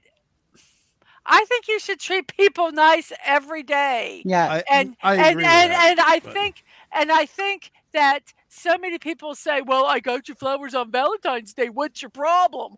And it's more than that. And I think Valentine's Day should be every day. I think it's a reminder. The original Valentine's Day had that spirit, Mrs. The original Valentine's Day, which is about Saint Valentine and the relationships and that that's what I'm he saying. held. The advertisers now have made it this. Yes. Cards, all of which are multi-billion advertisers, all of which are I mean, the chocolate industry, the card industry. I get you. I hear what you're saying, but we can turn it back if we want to. If we want to, and Lisa knows what I mean, Now, but for me, I also agree with I would rather say 100 nice things to Lisa aside from Valentine's Day over the course of a year than just say one nice thing to Lisa. I would prefer that too, by the way. Yeah. What are you doing? You're not talking nice to Lisa? Well, hey, Lisa knows how nice I am to Lisa. I think that's what I'm saying. That's what I'm saying. Is Mrs. was saying, yeah. Is that people go, there's so many, they use it as an excuse. Oh, I did something for you, so deal with it. I'm not saying everybody's like that. I'm not saying everybody's like that, but I just think that just be nice to people all the day. No, I agree. And that's why I made the Catholic indulgences joke. Yes. And that is the one real thing about Catholicism I really despise. It's the idea that you can buy it off. No, you can't buy it off. Right. You can't buy it off. You need to walk the walk as well as talk the talk. Mm-hmm. And that's what Valentine's Day should be, because it's about true friendship and true mon ami, to use the French language, the friendship language. And I think Lisa knows exactly what I mean. So when your friends need a little bit of time to themselves, that's fine. But when they're around, say something nice. Exactly. Instead of this is the other thing too. It's like Christmas, where the only time the family is nice to each other for one day a year. Yeah, I have a problem with the commercialism of Christmas also. Yeah. I mean, the commercialism of Christmas, the Well- commercialism of Easter, the commercialism of Valentine's Day was, just all of the total commercialism of it, which you don't have to fall into it, but you're still inundated with. I mean, even I don't watch network television, so I don't get commercials, but I watch YouTube. Got to see the crap there. All these ads, and it's like, stop it. Just stop it. And that's what I get, the commercialization of it all. I don't begrudge them they got to make money, but it's so much. But if the algorithm was smart enough, Mrs. Dadman, then we would have proper ads catered to us while we're watching YouTube, instead of things that make us just tear our hair out going, shut up. Yeah. Shut up. Let me jump in real quick, because let me welcome in Pop Culture. Hey, Pop Culture. Hey, welcome, sir. Welcome, sir. And we got 17 people. We got 15 on YouTube. Make sure you hit that like button, subscribe if you haven't, folks. Say hi in the chat. I know we got some lurkers, but thank you for being here. Even if you're lurking, thank you for being here. Let's say hi. I don't know. We'll keep going. So we got good topics. We got a great hot panel too, but great to see you, Pop Culture Republic. And one night, Mrs., we have got to talk Korean dramas and shows with Pop Culture Republic. I don't know if we'll have time tonight, but this guy likes a lot of that. I like a lot of those and the good things to listen to and talk about. Buddy says that they actually treat it as a year in review and talk about stuff that's been good and bad, along with what they are looking forward to. That's cool. It's at the end of the year. I think that's really cool. Jeff is saying that's one of the reasons he got out of advertising. So, Jeff. Go ahead. I had seen that somebody that, and I'm sure other people have seen this, but that you have a jar, and at the beginning of the year, you write something good about the day, or something on it, and then you wrap it up. It doesn't have to be good, but something about that day. Try to be positive if you can, but some days it's just not there. The only positive thing is I woke up. Fold it up, put it in the jar, and then at the end of the year, you take them all out and you read them all, and so you kind of reflect on your year, and where you might think that, it was an awful year, but when you start really reading about the days, and that a lot of times there's a lot more positive that you tend to forget, and so that's a way that you can reflect on the year, kind of honestly, because it's stuff you've written that day. But I always thought that was a really neat thing to do, but I never remember it till about this time of year.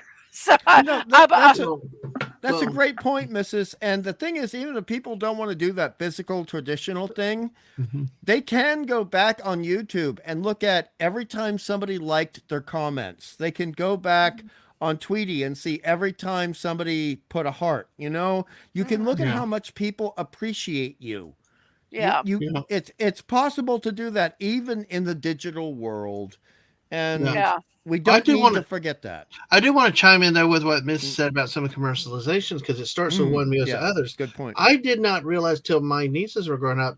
I mean, it gets when we were kids, it was like Easter baskets was just maybe hunting Easter eggs. You get some candy or whatever. Then they started sneaking a toy in her there. Then it was like I saw in some places like Christmas, like they get bicycles. They had freaking set of golf clubs for Easter one year. What? Wow. I'm like, when did Easter become that? Lisa will not complain about the golf clubs, though. That is the best gift ever. But not on the Easter. Sure, why not? It's a springtime event. Oh, no. Getting your clubs out, ready to hit the course for the summer. Heck yeah, bring it on. Yeah, there you go. And a lot of vitamin D. Listen, I will tell you what. I will say this now. Like I talked about Pop Culture Republic, we got to get some K-Talk at One Day Misses and stuff like that. And that type of stuff. But Lisa, I tell you, if you ever got down to Florida, I'd love to go golfing with you. I would consider it an honor and a pleasure to just whatever. I will promise I will try to be etiquette. I will not be Florida man running the golf cart on the greens. You're not allowed to drive. Oh, that's okay. That's fine. I will let you drive because I know you'll come hunt me with the golf clubs. But in all seriousness, I would definitely love to do that if possible. Yeah. You're not allowed to ride. No driving the cart for you. Yes, hey, ma'am. no, but if you're going to do that, Fortnite. We need to see it. We need live streams of Lisa and Dadman golfing together. Oh my gosh, that would be awesome. Mrs. drives the cart. Yes, and that's the camera because the missus is good at camera work. I'll walk. I can walk, so Dadman can be co-pilot. Yeah, well, that's fine. But as long as you and me are golfing and I'm burning the worms, we're having fun. Oh God, help me. Yeah, it'll take me twice as many. I think it'll be 9 holes, and that'll be plenty. 9 holes. I thought we were done with PG-13. No, this is golf. Hungry. Where's your mind at? Oh hey, gutter, man, gutter, dude. Careful, I might wash those balls before you tee off. There you go. I'm a good ball washer. I put it right there, up and down. I've washed many a ball in my day. No. You're making fun of me. Dirty, Yeah, Buddy says that sounds like rich people and their Sweet 16 cars and stuff. Yeah. It was. What's wrong with that? I got a car at 16. No, I got a car because I needed to drive to do all the activities and stuff. Yes, it was a Peugeot that my uncle got from. Those are cool. Yes, yeah, they are. Well, they it was. He got it from overseas and had it shipped back, but it had some American stuff to it. But the locks were the opposite. They were the kind you pull out or push in. Those were the opposite of the America. The turn signal was on the opposite side of it. Was an American car. The windshield wipers went the different direction. There was all these little quirky things in it. And I love that vehicle. Yep. I had friends, I had friends in this country where they turned 16 and they got a Yugo. Oh, but we just needed it. Lisa again. laughed. Yeah, Yugos are ridiculous. But I agree with Mrs. Out of need. You needed a car. I needed to get to and from the golf course. But a Yugo is going to get you from place to place. But it was not an expensive car. I mean, like these kids that are getting these, cars that cost more than our house. Yeah, true. I'm just like, oh my gosh. No, you go buy that used car, for $3,000 and it gets you to and from where you need to go. I know what the Sweet 16 cars Buddy's talking about.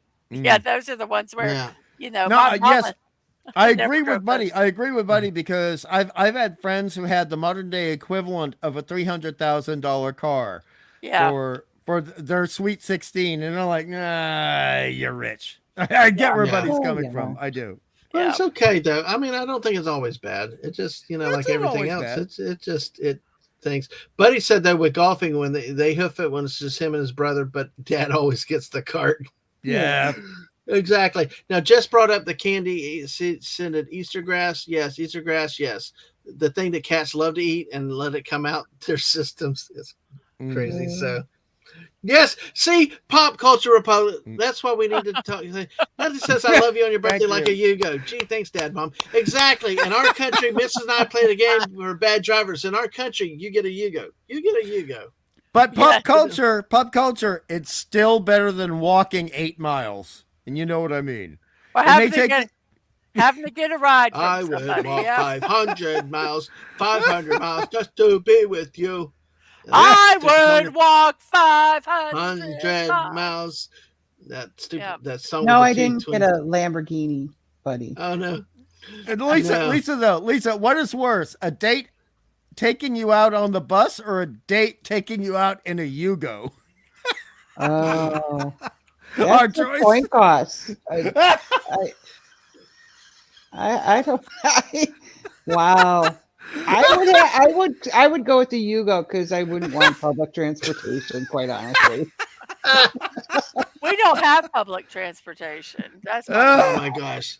No, exactly. Some lady made me have to drive separately the first time we actually went on a real date. I don't know why she didn't trust me. Coin toss time. Coin toss time. Says PCR. Give me a smart car. Oh, but gosh, so, well, speaking of Jess, no, and I don't know where we were going with Easter and Easter grass, but we've been bouncing all kinds of topics tonight and hit some stuff. Jess actually shared another one with me. We talked about technology. Now that the kids are older and stuff like that, some things like this, and it's kind of cool to stream. I like to always stream in different places. We had some really good streams. Our trip to Savannah, Fort McAllister, we had a live demonstration from a reenactor, and I need to clip that video out. Go back. So far, I'm behind on so much stuff. But hey, Jess shared this article or the pictures with me about Mrs. I could actually stream all the time. Live stream. The next generation of smart glasses. Oh, that's freaking cool. Wow. I would love that. From Meta, though, is that Zuckerberg's Facebook? company? Yeah. I don't trust it then. I don't care. But Ray-Ban. It's Ray-Ban. I like Ray-Ban. I have Ray-Ban sunglasses. Hey, ooh. I've had so many Ray-Bans. I lose them, so I quit buying them. Mrs. Lisa and Ray-Bans. Lisa and Ray-Bans. That'd get you like 100,000 Insta scam hits in a day. That'd be great. Oh, great. Look at they come in different colors, That's what I wanted. Oh, that's cool. Oh, you're talking about getting her dates. Okay, I got you. No, that's not what I was talking about. No, hits. No, you're talking about hits like on. Well, I thought you were talking about hit on, but no, you're talking about hits like on YouTube. Yeah. Oh yeah, it's wait, buddy. Jess says live stream, listen to music, phone call starts at $2.99. Wow. Buddy says keep an eye out when you use the public restrooms from now on. That's a thing with some of this technology now. I mean, you can do it now with some of the spy stuff they have, but some of this technology that's coming out in society, that's a big thing with privacy in areas like that. Yes. Restrooms and smart televisions too. Smart televisions. I mean, but these are the smart TVs scare me because they can watch you. Even the phones. So can your phones, all of it. But these people are wearing them, and they might not have good intentions and going into restrooms or whatever. Very, very interesting to see. In areas where they're minors at a swimming pool. All that stuff. That's very frightening to think about. At least with the phone, you can see that they're actually recording. Yes, that's in their hand. With this, they're just wearing them. Yeah. Will they have to devise some kind of a jamming thing when you're in certain areas where they can't be used? They'll never do that. No. Well, it's there are some. I do. There are some places that I know that they do prevent. I think in a theme park they do that. They prevent wireless signals coming in the buildings, and they do that on purpose. They actually jam them. Okay. So, but that's a frightening thing right there when you think about how intrusive it can be, and you don't even know it. Well, it wouldn't be the first scary thing that Zuckerberg stole or came up with. Mm-hmm. But it's like at your sisters, we had at other people, they have the Alexas and stuff. I mean, people are afraid. Don't say that. Don't say that. I'm like, why can I not say what I want to say in the house? Because Alexa's listening, and it's like, and they have people that monitor those. Yeah, and it's like, dear God. I mean, it's bad enough when Mrs. can't say certain things without her phone, giving an address or a location. Just out of, you didn't ask Siri that, you were just making a comment, and Siri hears something and says, well, here, this is directions from blah blah blah or whatever, and it's like, it gets scary with that. Or it may release information you don't intend to release. I think technology's advancing faster than safeguards can be put in place. Oh yeah. Well, I think of our friend Stunning, and I wish Stunning was here, but he's got to get up at 4 o'clock in the morning because he loves Jurassic Park so much. There's so much truth in a lot of the good movies and stuff because, like you said, the rush to technology, the rush to a lot of bioethicism, and all this stuff that's being developed, all this stuff is being rushed so fast. It's like you said, Ian Malcolm said in there, yeah, but your scientists were so busy trying to figure out if they could do something, they didn't bother to stop to think if they should. Do something. Yes. And it brings the moral question of moral dilemma of what is excessive. What point does this go? Because this is good as a streamer. This would be cool. I wouldn't have to deal with a phone. I wouldn't have to do whatever stuff. But then again, in the hands of the wrong people. Yeah. Oh, Alaska Jeff, I agree with you with that because there's always it's if people don't buy it, it's not going to happen. I agree with you totally on that. But I think a lot of people honestly just don't think about all the repercussions there are to some of this technology. I like Buddy Hepburn's better. I think Buddy Hepburn is on the step to make it like Geordie LaForge, or like those cataract glasses. Yeah, make them so ugly where people will not want to do them. Or they need to make it where there's a red dot that shines up in the middle. But even that can be defeated. But at least it would be something record. And I will say, if somebody wants to do something creepy, they're going to find a way to do it. Well, and even today, people that say that if you're in a public place, you have no privacy. Oh, I don't agree with that. Well, I don't either, but that's the law of why they're allowed to do stuff like this. Well, I mean, to Lisa, to back you up with that, I don't mean to be gross, but there were certain devices that used to get placed in public restrooms to capture images, and that's just disgusting. You know? Well, that's not really considered a public area. No, but they're talking about beaches, pools, and areas like that. Not bathrooms, no. But still, look at that. I mean, it's nice. Yes, there is locker room. There is a sense that it is a public place, but there's a difference in my opinion, of you just like you're taking a picture of a swimming pool and people happen to be there and focusing on individuals. But what I meant was placing devices in public restrooms in public places like sports stadiums. But public restrooms, even in public places, are not considered public places. Really? No. Public places are where there's at least 20 people milling around. You're not afforded in any public restroom. There's a privacy. There's always a private there's an assumption that there is privacy. Yes.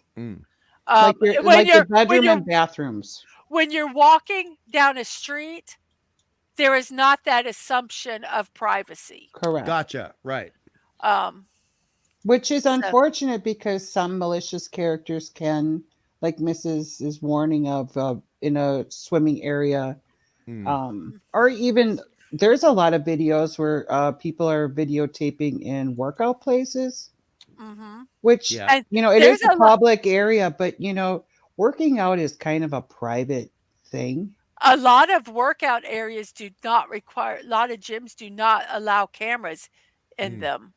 Yeah, and that's a good thing because nothing's worse than sweating your butt off, and you're in like weird positions at times with. Or there's somebody and having somebody videotape it. They have and then post it. Their soul. Post it and or usually make fun of the person they posted. And there's a disgusting. Right. There's this person trying for self-improvement. I don't even care if it's at there. If there is somebody sitting in a restaurant and they're enjoying their dinner and someone thinks it's funny because there's a fat person eating this whatever, so they're videotaping it and then they post and they're commenting and they post it on TikTok or whatever medium it is, that's disgusting.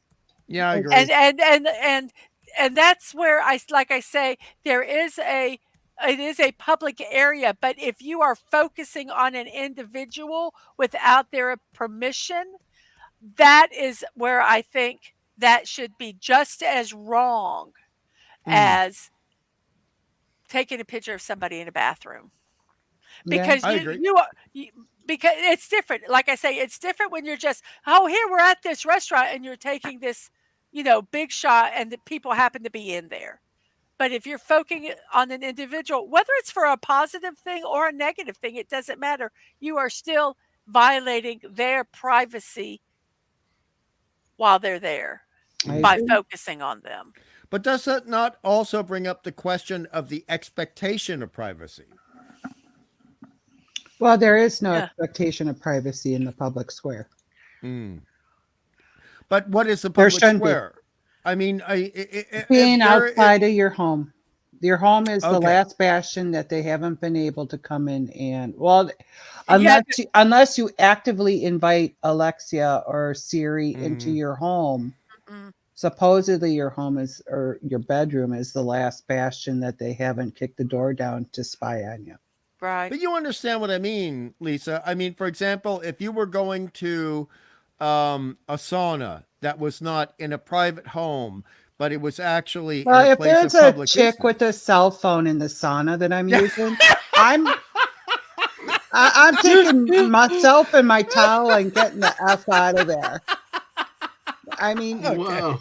But those are considered, in Japan, they have the cell phone melts, right? You're not allowed to have cell phones in the bath areas. Or locker rooms. A sauna, a locker room, those areas are considered, they're not allowed. But men shouldn't be in my locker room either.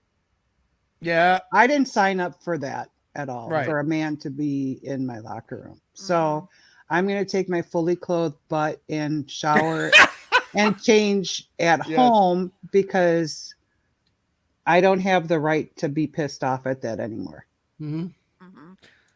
But that doesn't mean you should not have the right to be pissed off at it. Well, I'm pissed off. I'm just keeping it to myself until I tell you no. No, I get it. Well, my dad had old grandpa man walking always had a great saying. It's better be pissed off than pissed on. But and I get sometimes pop culture. I'm going to tell you, those First Amendment auditors, I have problems with some of them. I think some of them, not all of them, but I think a lot of them are instigators, and they push and push and push, and they're not auditing. They're just getting stuff that they can air and get clicks. So I think there are true people. I think there are true First Amendment auditors out there that are, working on, protecting First Amendment rights. I think a lot of them are kind of scummy. It's a very interesting thing. Yeah. Jeff is saying people buy DoorDash, Amazon, Apple, they're investing all these things. It's going to become important to stand strong against these companies. See, I mean, this is just blowing my mind. It's like, wow, I'm just like amazed. And Max Redstone's here. That's why I carry Sledgehammer as a spa. There you go. Right on, there Max. You go. Right on. Frauditors. There you go. But hey, but I like I said, frauditors. Lisa talked about the bastion of freedom in being your home, and that's where they can't get in. But when you let them in voluntarily, all legal experts know when you say yes and let them in, then but what it's then is with technology, and it's easy to get caught up in the coolness and the love of the technology, really easily, but because these things will make things convenient and all this stuff for you, but you've allowed the door in, and especially if you know they're spying. I tell you what, I have to remember to tell myself that we're in some places where Alexa's there listening, and I tell you, I like to do what I want to do, but Mrs. You had the one incident, we could be on a stream and stuff, and then Siri mishears you something and then starts to answer a question you didn't ask Siri. It just butts in and says something. I think I said the word address a couple times in a row, and it goes, "Oh, your address is," and gave out our home address. And I'm like, shit, I'm trying to turn the volume down. And with Siri, even if you have the volume all the way down, if you ask a question, it's out loud. Yep. So it was like, holy crap! I did not realize that they could monitor Siri either. But but the thing about Alexa, I've always heard and I've known it. It's like the thought of somebody sitting on the other line having that, and even if it's being recorded, potentially they don't always, yeah. But still, it's just too much stuff, too much giving them the access. Nice, buddy. Nice. Yeah, and well, it's like Dracula. Guys, I'm gonna have to scoot. Oh, yes, Lisa. Thank you. We're going to wind up soon dreams. in a bit, anyway. But Lisa, thank you for joining us. Very Absolutely, Lisa. Love do you have anything all. to plug? Lisa, do you have anything to plug or say? Happy Valentine's Day. Love you all, Chad, and my fellow panelists. Hungry hugs, and Mr. and Mrs. Dadman. Great to see you today. And hugs to you, the best Kryptonian. Yay! Okay, love you guys. Absolutely. Love you too. Bye, Lisa. Bye.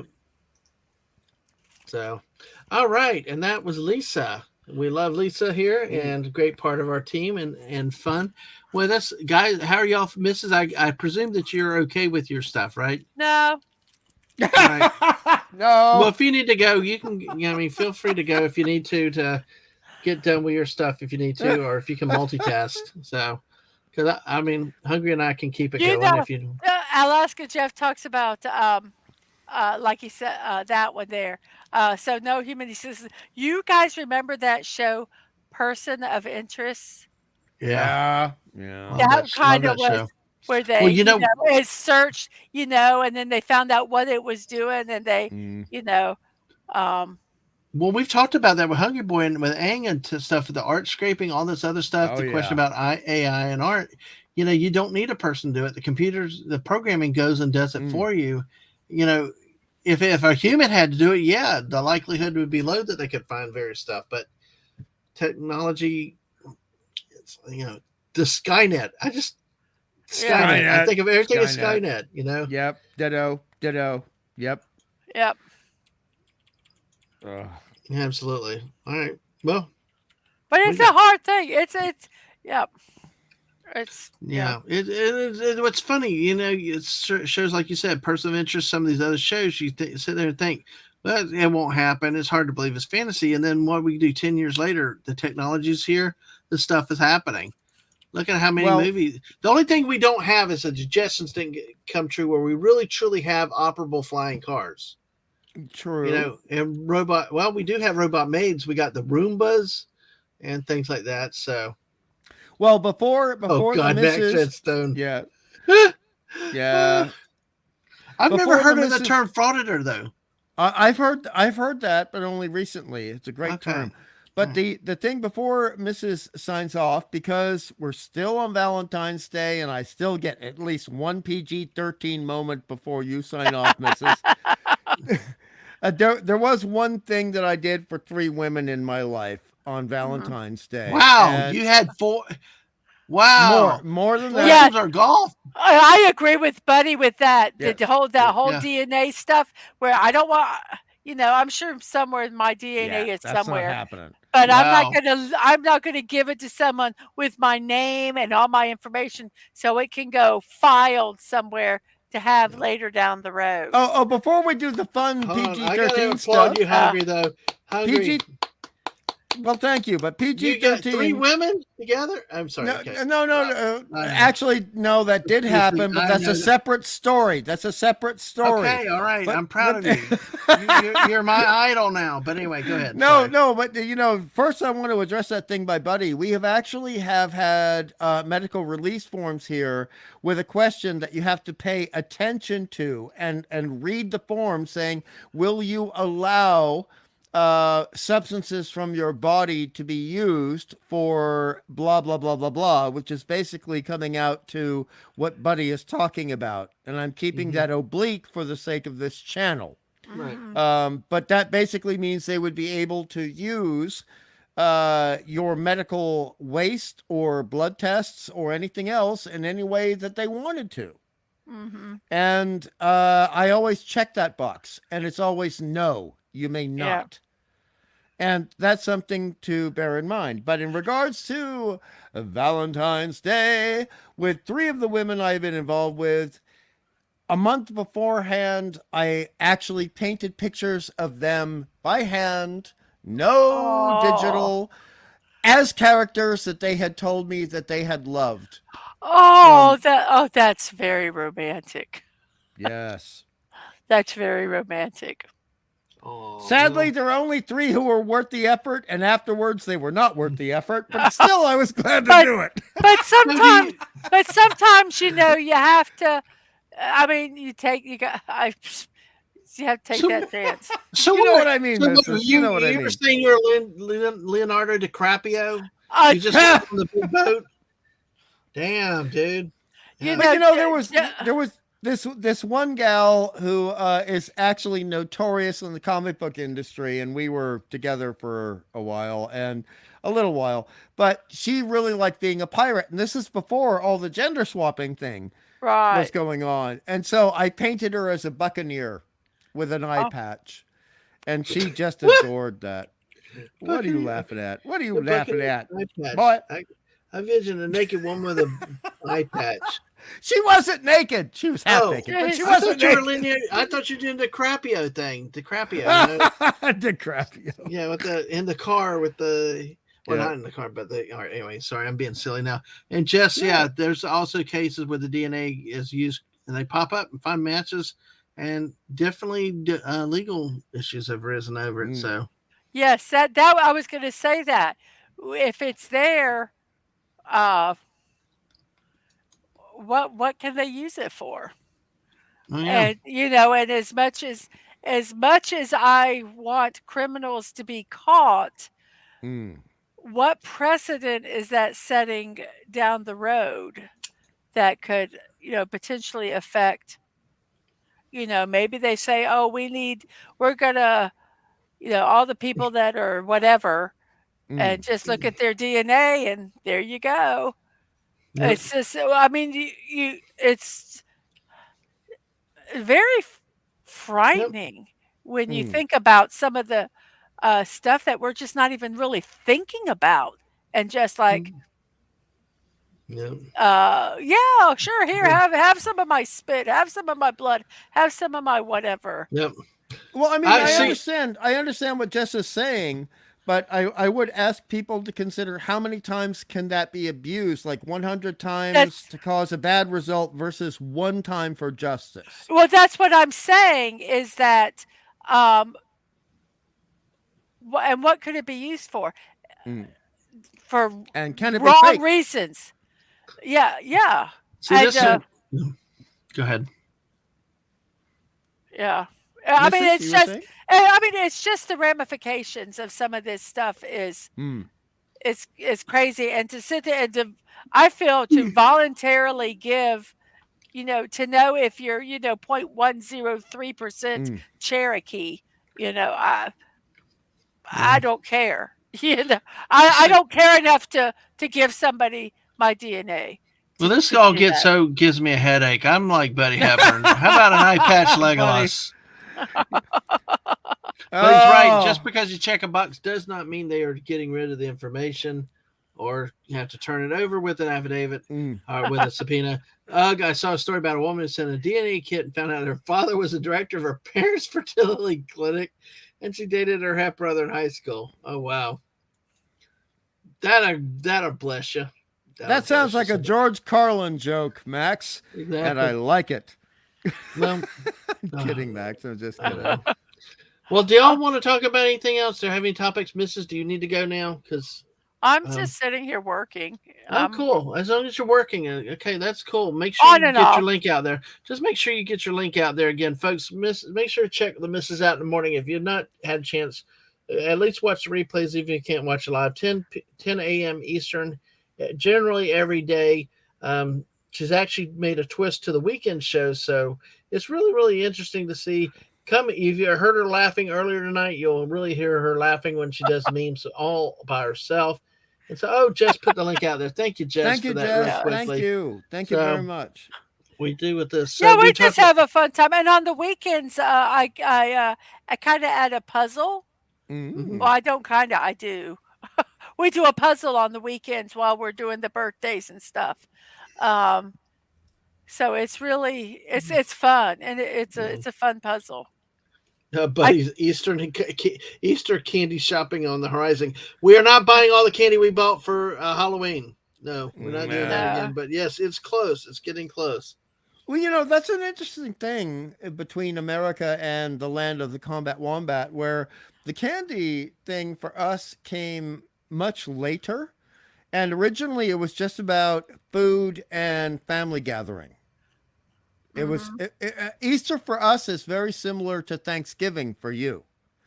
And so at least for the Catholics. So it was about really good tasty food that you could only eat once a year, Yay.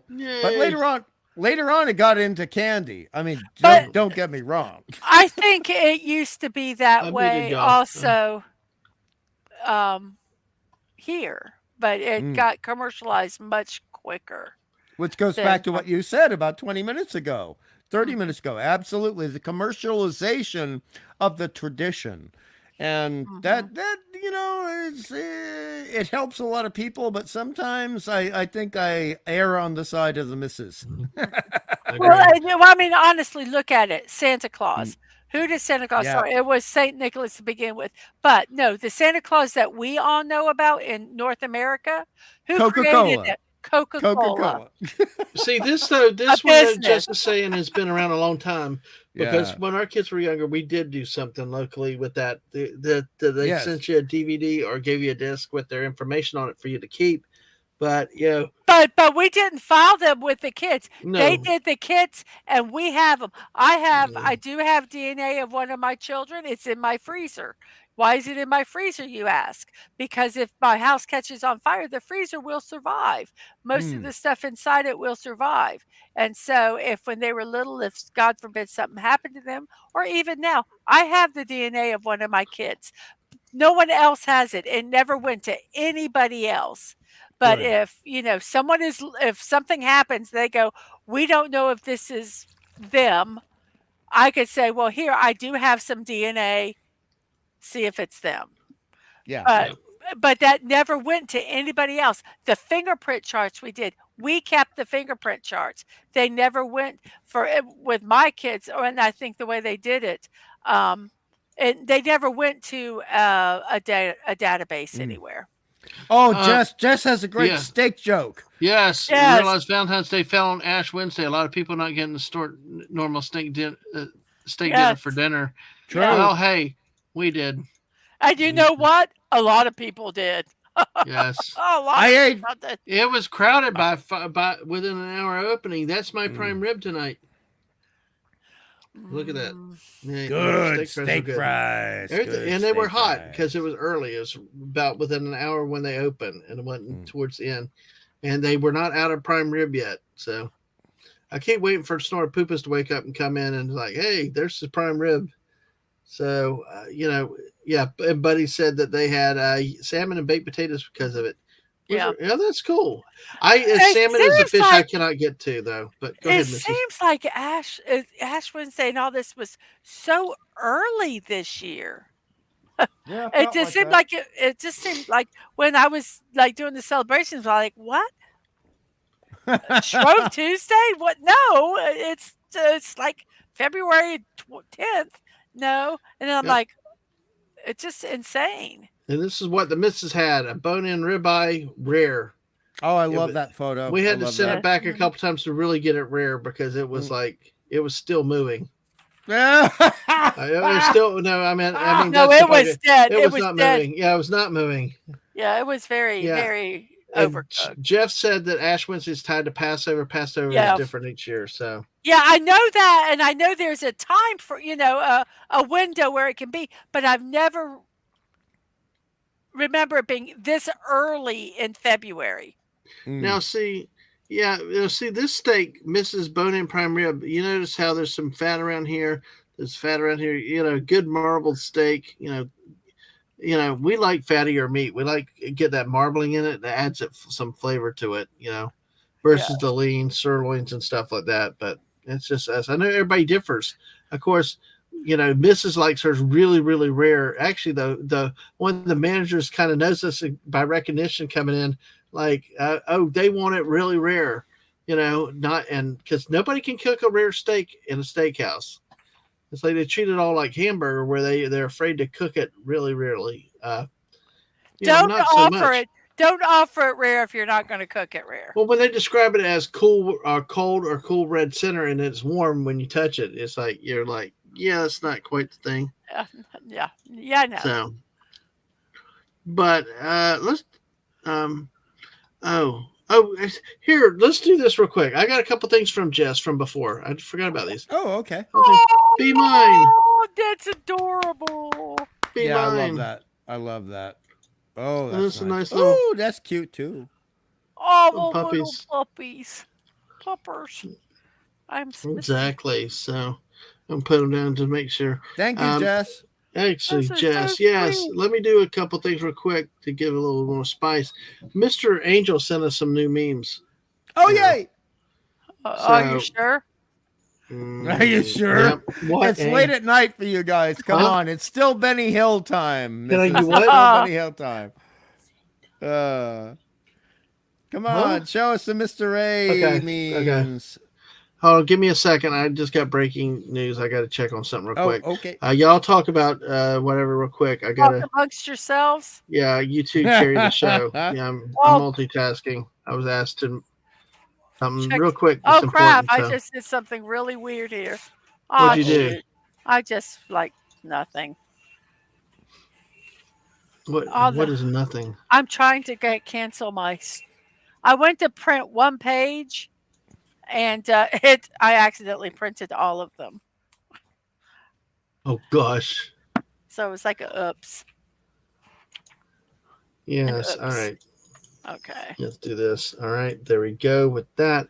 All right, I took care of that. Let me see with this. Oh my gosh, Jess sent me more stuff. I'm gonna have to look at those another time, Jess. But exactly. So, let's see. All right, let me do that. Okay. All right, we do have some memes. All right, so let's do this. We got 13 people still left with us and hanging out with us, but we'll probably end very soon. Thank y'all for being with us tonight.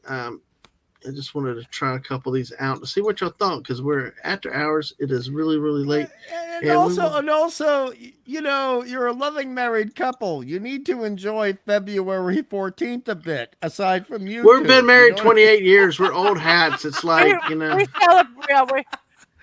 Like, you know what I mean? A little cuddle, a little kiss. There's not she's got her show to work on, yeah. Oh, come on. It's all about the butter on the coffee cake, Bubba. It's about the coffee. It's about the coffee.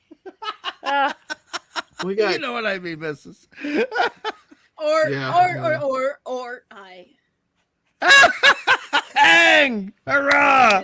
Okay, hungry. I've got to say this. I gotta explain our house. Okay. All Number right. one, our house is like less than 900 square feet. Oh. Okay. Our bedroom.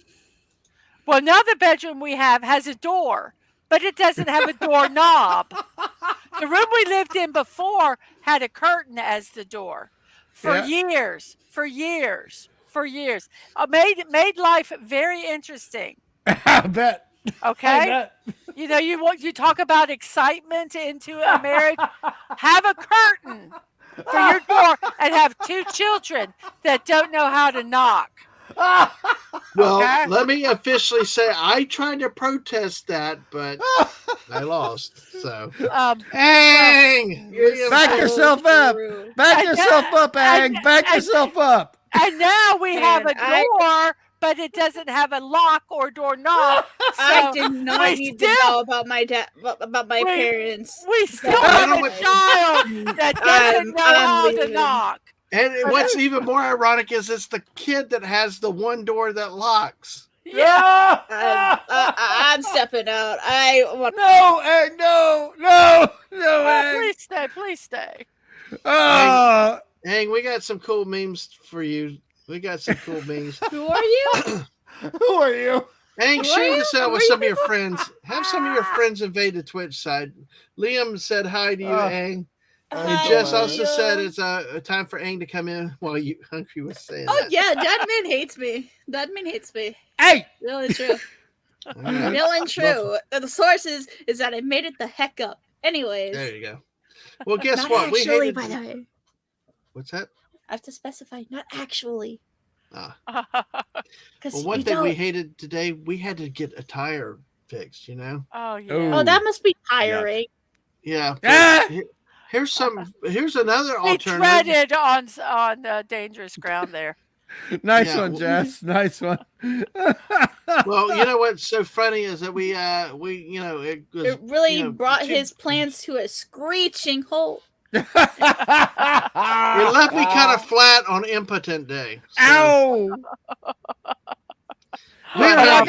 We're not gonna get hired for the next Police Academy movie with these jokes, folks. No. It's not gonna happen. It's okay. Police Academy's stupid. Sorry. Hey! Oh, Aang! Naughty Aang! What? Naughty! Buddy said, why are you yelling from the doorway? Because you can't hear me knocking on the curtain. Ah! Nice. Yeah. Oh my God! But hey, listen, hey, for when you poke a hole in your tire. Oh, I like that. Har, har, har, har, har. Yeah. That's not a dad joke. That's a granddad joke. That's good. Leaving. Hey, my mother-in-law actually has an accordion. I so want I love that. I so want to. Oh, Judy Tenuta had an accordion. I loved her comedy. Judy Tenuta was fantastic. Yes. All right. Well, let's see. We got a couple. Let's see. We're with the rise of self-driving vehicles, it's only a matter of time until there's a country song where the guy's truck leaves him. That's too painfully true. That's too painfully true. Oh, yes, yes. Here in this country, too, you have no idea how much trucks mean to this country, really. But, dude. That's a joke from the old country. Oh, cool. Which country's the old country? Pop Culture Republic. So, that can't be Australia. Just kidding. Barry Place, hey, good to see you. Hey, Barry Place. I keep forgetting I was about to say you're up late, but it's only like 10:40 his time. Welcome. Are you a place that sells berries? Can I buy 20? I tell you what, he loves covering the West Coast theme parks, including Knott's Berry. So, Barry Place, I did respond to you on your question. You know, hopefully we're trying to work out to have Barry Place come on our channel one night. We're up to 16 people. Tweet it out. We'll keep going as long as these people hang out with me. I don't need sleep. I can function. Although going back to work for the first time in a week is going to be interesting tomorrow. But we got another. And Mrs. Of course, if you need to go do anything, you do what you got to do. Okay. Okay. So. Yeah, just send me out, hubby. Send me out of the room, she doesn't have husband. to leave. She doesn't have to leave. I like her here. She makes the show better. Kidding. Please Stop Driving Me Today by AI George Jones. Yes. Good night, Jerry. Good night. Nighty. All right, Jerry Mendoza. Good to see you. Thanks for hanging out for so long. Yes, exactly. Thank you, Barry. Please. All right. While we're still here, hopefully Ann gets back to the computer. I got my reasons. Why? Hey, why did chicken cross the road? I got my reasons. Why did chicken cross the road? Say why. Why? To get its hair cut. I don't get it. What are you that was my oldest kid's first joke. Hank says, I don't get it. Yes, they told that was the joke my oldest told. I love this one. You're going to see this one again. So, what does that joke even mean? Wait, what does that joke even mean, Mrs.? Ninja came up with it, Ang. Ninja came up with it. That's the thing. And Ninja was like 3 or 4, and it was like we were at Disney. And they had, they would go, but they say, "Hey, tell a joke." Yeah. My old friend there just goes, "Why did the chicken?" Well, there was 2 of them. There was it was about ketchup, lettuce, and something. There was a race between 3 of these things, and ketchup. What was it? Ketchup, lettuce, and. Ketchup, lettuce, and anything equals a cheap enchilada, Mrs. No. There was a race between ketchup, lettuce, and something else. The ketchup, the lettuce was ahead. the Something tomato in the sauce tried to catch up, and the Yeah. other one. But anyway, they told that joke, and the guy just was like, and Ninja was about 5 at the time or something, little, 5 or 6, and telling this really obviously a very detailed joke because I don't remember it, and told it flawlessly. And then told the next joke. Why did the chicken cross the road? Why? To get their hair cut. Well done, Jess remembers that. That wasn't me. That wasn't you. No, that's my sibling. Oh, the elder, right? Yes, do you think I'm that competent to not stutter over my words? You come up with some funny stuff. Sorry, Ang. Jess said it was awesome when Ang was told the Spider-Man webs were in Fortnite, jump on it with a chicken, and then went in the atmosphere.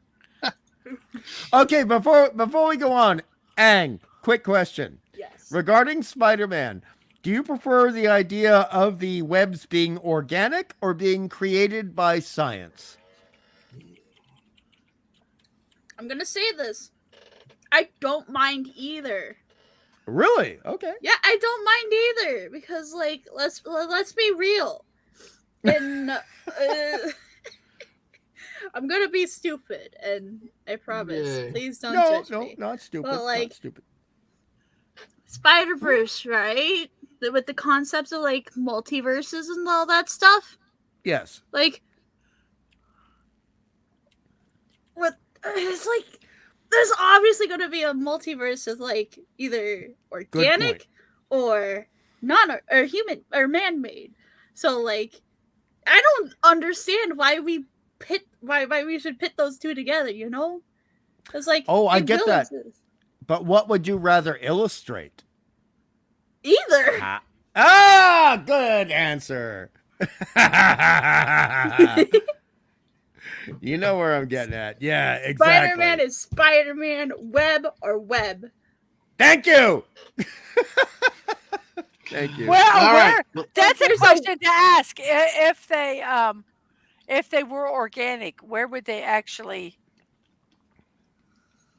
Oh, right out of the wrist. Right out of the wrist. Even you think it would still out of the wrist?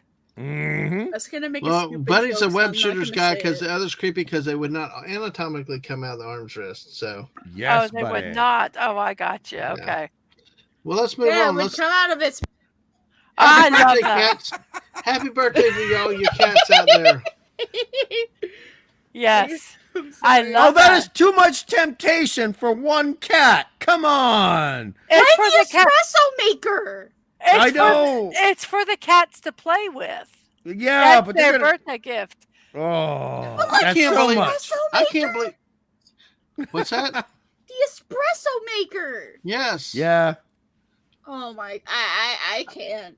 I can't. What I can't believe is we got 15 people watching us at 1:45 in the morning, and you guys are great. At least it wasn't a French press, Ang. That would be too much because that's a lot of glass. A French press, that's a lot of glass, and the cat don't kill. There's quite a bit up there that's a little dangerous. Yep. The light bulb, the little bowl, the plate, and the green bottle in the pork. Oh, the mineral water glass. Yep. Yeah. We're going to bed. We wore Max out, so. Nighty-o, Max. Nighty-o. I'll coach you saying, here you go, Fluffy. Have a ball.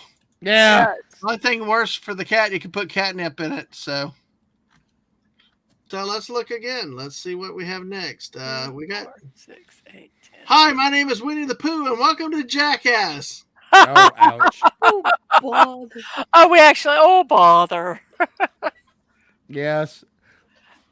Just like yes. Hi, my name is Winnie the Pooh, and welcome to Jack. Yeah. There you go. That's a lot better than the Winnie the Pooh horror movie they came up with. Jeez. Oh, did you hear that? Steamboat Willie went public domain. Yeah. People are making like either a crappy horror game or a crappy horror movie. And they said there's like 8. Did I hear some? There's like a lot of them out there too. It's like They were waiting to get their hands on that mouse. Oh, boy, they probably had them. They probably had them already done. Probably. And just knew it was going to come. Well, that's Winnie the Pooh. As the Kardashians celebrate their 20th season, I would like to congratulate myself for never watching a single episode. I haven't. I'm never going to watch anything with that creature in it ever. What the Kardashian? What did baby Grogu do to you? Yeah. I thought you were talking about the Kardashian, not Grogu. No, I'm talking about both. Kardashians. Yes, Kardashians. But Aang's joke was fantastic. But yeah, Kardashians. By the way, I should have done this one earlier for Valentine's Day. It's Winter Cutoff Road. Hey! Oh, you don't want to go down that road. Oh no. I need to come back to this one night. So, come on, man. That's a dick move. Oh no, Aang, no. I'm hiding from whatever is going to cut off the wiener. No, I was saying that it's a dick move. It's a mean move. So for this, I should use this one another night. I'm going to skip that one until we get more, because when you're from two different worlds, but some sketchy shit has brought you together. Oh my gosh! Hey, one of those comes from my place. That's a sulfur cockatoo. They live in Sydney, by the way. All right. Oh, look at the putty. Look at the putty. So who do you think made the big hole? Yes, the putty. The human. The human. All right, we'll do one more, and then we're going to get ready to wrap up, guys, because it's nearing 2 o'clock. No. 24 hours. Let's go. No. Right now, Dad. I'll dare you. Listen, you and I collab on the 24 with both your channel and my channel. Then yeah, we can do that. So but by the way, we never found a cave painting of a salad. No. Oh dear. Oh dear. I'm gonna say one more. So my boss looked at my negative drug test. So you're just weird. Unfortunately, here we go. I need to send this to our friend Daisy. For those who've never seen a catfish. Oh gosh. That's funny. That is too funny. All right. Let's see. Wait till Hungry gets back. Okay, Broomer. Riding a Roomba. Oh God. Oh my God. We mentioned Roombas earlier, but that is awesome. So we're gonna go there with that. We got a whole bunch more memes that we have loaded up for y'all. I like Liam. The bird definitely did it. The cat, I didn't do it. Exactly. So we'll try to get some more of these another night. Hopefully we'll have another night soon. Possibly, let me talk to Hungry. We are not doing Buck Rogers this Friday because we have completed season 1. So we're off the next couple Fridays. So I plan on trying to do this on Friday night. We may start around 10 so that we start before the usual Friday night Fortnite stuff at 12:30. So we'll see what happens. I'll talk to Hungry, see if we get some other people here with it. Of course, the missus and Aang are always invited. But hey, I'm waiting for Hungry to get back right now because he had stepped away. I do want to. Oh, I'm back. I do want to take one thing. We'll get back serious for just a minute. Jess had mentioned Carl Weathers, and that was another great actor that passed away recently. And so much great things like he did Action Jackson, Predator, Rocky IV, among the other Rocky movies, just great guy. And I will tell you, he was one of the few bright spots in The Mandalorian and in the entire Star Wars universe. Yes, Aang. Speaking of death, did you guys know that the guy who made Pop-Tarts died? Yes, Post. His name was Post, yes. He passed away. I think he was like about 96 or something. But yeah, he passed away. Oh, wow. Well, he made good innings. Now, Aang, I want to ask you something about Pop-Tarts. Okay, Liam, be ready. Out of respect. Now, you would have remembered Pop-Tarts when you were very young. Are we wrong that Pop-Tarts have gotten smaller up until current day? I don't know. I haven't had a Pop-Tart in this current day. Yeah, no, you did about 5 or 6 years ago. I think they've gotten smaller. I think they've gotten smaller. Most things have, unfortunately. I'm gonna be honest. Like, oh god. Okay. So like, I don't want to sound like blah blah blah. Blah blah blah. Yeah. Like, let me get my words together. One. I forgot. Never mind. Continue on with your conversation. No, don't say that because the chat is now starting up again over Pop-Tarts and breakfast. So. I'm not. Listen. I'm just gonna say, them being smaller is a godsend. Oh, anyway, because like, think about it. Do you really need a lot of that sweetness and stuff? Do you need all of that? Especially when there's like 2 per packet. Yeah, because the thing is they were genius for this. Yeah. 1 Pop-Tart is a serving. Yeah. Who the hell is going to open up the Pop-Tart, eat one of them, and then close the container up? You're right. So that they can have it for the next day. No, they're going to eat both of them. It used to be like when sodas, they said that they were 2 servings in a soda, and all the nutritional information. I think that's so funny on a soda. Would it would be for half of this drink. So you have to drink half the drink if you wanted that many calories. They've since changed it. I think they've said, that because people said it was deceptive and all that. But a Pop-Tart, 2 Pop-Tarts are 2 servings, but they put 2 Pop-Tarts in a bag, so that essentially makes it 1 serving. Right. They were evil. Mr. Post, you were evil. Yes. I loved Pop-Tarts. Mm-hmm. I love Pop-Tarts too. I love cinnamon Pop-Tarts, and I would break all the crust around the edge and just eat the part that had the frosting and the cinnamon. Yeah, the crust around the edge was pretty crap. But, the other thing, too, is they've been putting less filling inside the Pop-Tart. Well, not just that, less the icing on top of it. It's like, I don't want all that dry bread. I want that icing corner, like damn pizza. You know how they get cheap and they don't put cheese all the way out to the edge of the crust? And they're like 3 inches in, and it's like, no. I mean, that's the biggest problem I've had with Pop-Tarts is there's not enough icing. So, exactly. I mean, honestly, I don't think of it as a breakfast. I do agree with this. Pop-Tarts and Saturday morning cartoons bring back memories. Yeah, and that's a show we could have sometime too. A squirrel chasing, talking about Pop-Tarts, our favorite flavors. Yeah. And bring back Saturday morning cartoons again. Mrs. I know Hungry definitely wants you on with that because we're talking about shows like HR Puff and stuff and all. Yo, speaking of Saturday morning cartoons real quick, I remember when I was younger, I literally sat in front of the TV with Phineas and Ferb on, and I literally, Mom was like, "Hey, you need to eat the cereal," and I was like, "Oh man!" And I just ate bowl after bowl after bowl, and I felt like I was gonna explode. That was out of my choice, by the way. She didn't mean it like that. Nice way to trick the mom, Ang. I like that. I respect that. I have to specify. She didn't tell me to eat it in one sitting. So,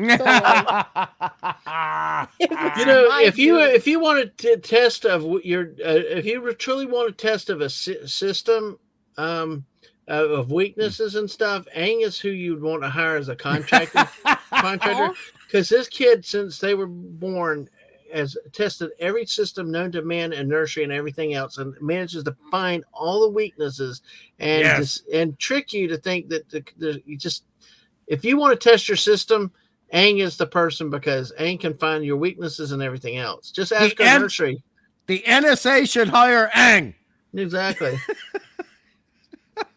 Alaska Jeff does miss Phineas and Ferb. Just to eat Pop-Tarts straight out of the wrapper. Driving to senior year of high school. Pop Culture Yes, said Jess, fudge yes. Pop-Tarts ruled. Wouldn't eat them today Fudge with Pop-Tarts were good too. Yes, they were. Yes. Delicious. They were. And Delicious. you know, the only fruit Pop-Tart that I liked, which I just was the strawberry. Did you know there's banana bread? What was that, Ang? Did you know there's banana bread Pop-Tart? Yes, they've made all these weird flavors now. I really liked the raspberry and cherry, Mrs. Dadman. I really liked those because they were a bit more tart, a little less sweet. They were hard. Those were hard for us to find. Oh, okay. Fair enough. Fair enough. So, but yeah. Well, I think we're going to have to roll up. I think we're going to have to go ahead and quit soon. So we're about to get another topic going. We got 14 people still here. Yeah, you can smell that topic coming up, can't you? No. And we'll save the Pop-Tarts and Saturday morning shows for maybe we'll talk about some of it Friday night. I want to talk to you a second afterwards, Hungry. Okay. Buddy said strawberry Pop-Tarts are the only ones he eats. So Jess talks about s'more Pop-Tarts, and I will look for that later, Jess. Always use it for another thing. Thank you for always sending stuff to us to be used. So with that, we are going to wrap up here. I got to go back to work first time in a week tomorrow, so it's going to be fun. But, it's been a blast, guys. I tell you, I needed to get back into streaming to really talking, and tonight's been fun. We've done 3 streams today. It's truly been great. We hit about 10 squirrel nuts, my dude, in one. I think we did. We hit some heavy and we hit some light topics, so it's kind of all over the place. So, talk about yourself. Hungry, you got anything going on lately? Coming up? Nothing. All right, cool. I expect you. I'll tell you about. I got plans for you. Ang, good. You have no choice, Hungry. You have to. I mean, just Ang. What's going on with you? You just came off a big subathon and got a lot of new subs and did well. I'm just here. That's fine. Yeah, I tell you what, I'd love to have a stream with you. Have your people meet my people. Of course, your people are cool, and just have fun with it. But anytime you want to do, are you calling your people not cool? Wow! Wow! I'm not. I'm saying they could learn a lot from you and your cool people. That's all. You hear that, chat? That man hates you. I don't. I love my chat. They're great. This is so. Hey, you guys! All you guys, come on over to my channel. Dadman doesn't like you anymore. Wow. Thanks, Jess, for putting Ang's link out there on Twitch. Ang is on Twitch. Yes, Mrs. Go ahead. I'm just serious, guys. Really, it's okay. Yeah. Well, Jess said I'm not cool, but now Jeff's offended. So Liam said it's okay. I'm used to it. Lamau. So follow Ang over there on Twitch. Ang does a lot of stuff, and I tell you honestly, if you need something to chill out to and relax, because Ang does a lot of overnight streams. But if you wanted to just have a smooth voice that's easy to listen to, go listen to Ang. Is a good chill stream, good relaxing, and one of the great streamers around that can really talk. Speaking of one of the great streamers around that can talk, that needs a lot more support, share it out and get the channels, is this wonderful woman right here. She has this wonderful ability to talk, to engage people, and just laugh. The world needs a lot more positivity. They need a lot more, less of the yelling and screaming on YouTube and Twitch and all these other places, and just have some fun and all. Yes, I'm biased, but you know what? Lady puts her heart into it and does it, and deserves 200 viewers a time. If people that are struggling, check out her channel and stuff like that. We get works to keep the politics out of stuff, but it really is truly about happy, fun stuff. And the stuff I've learned lately from her streams has just been amazing.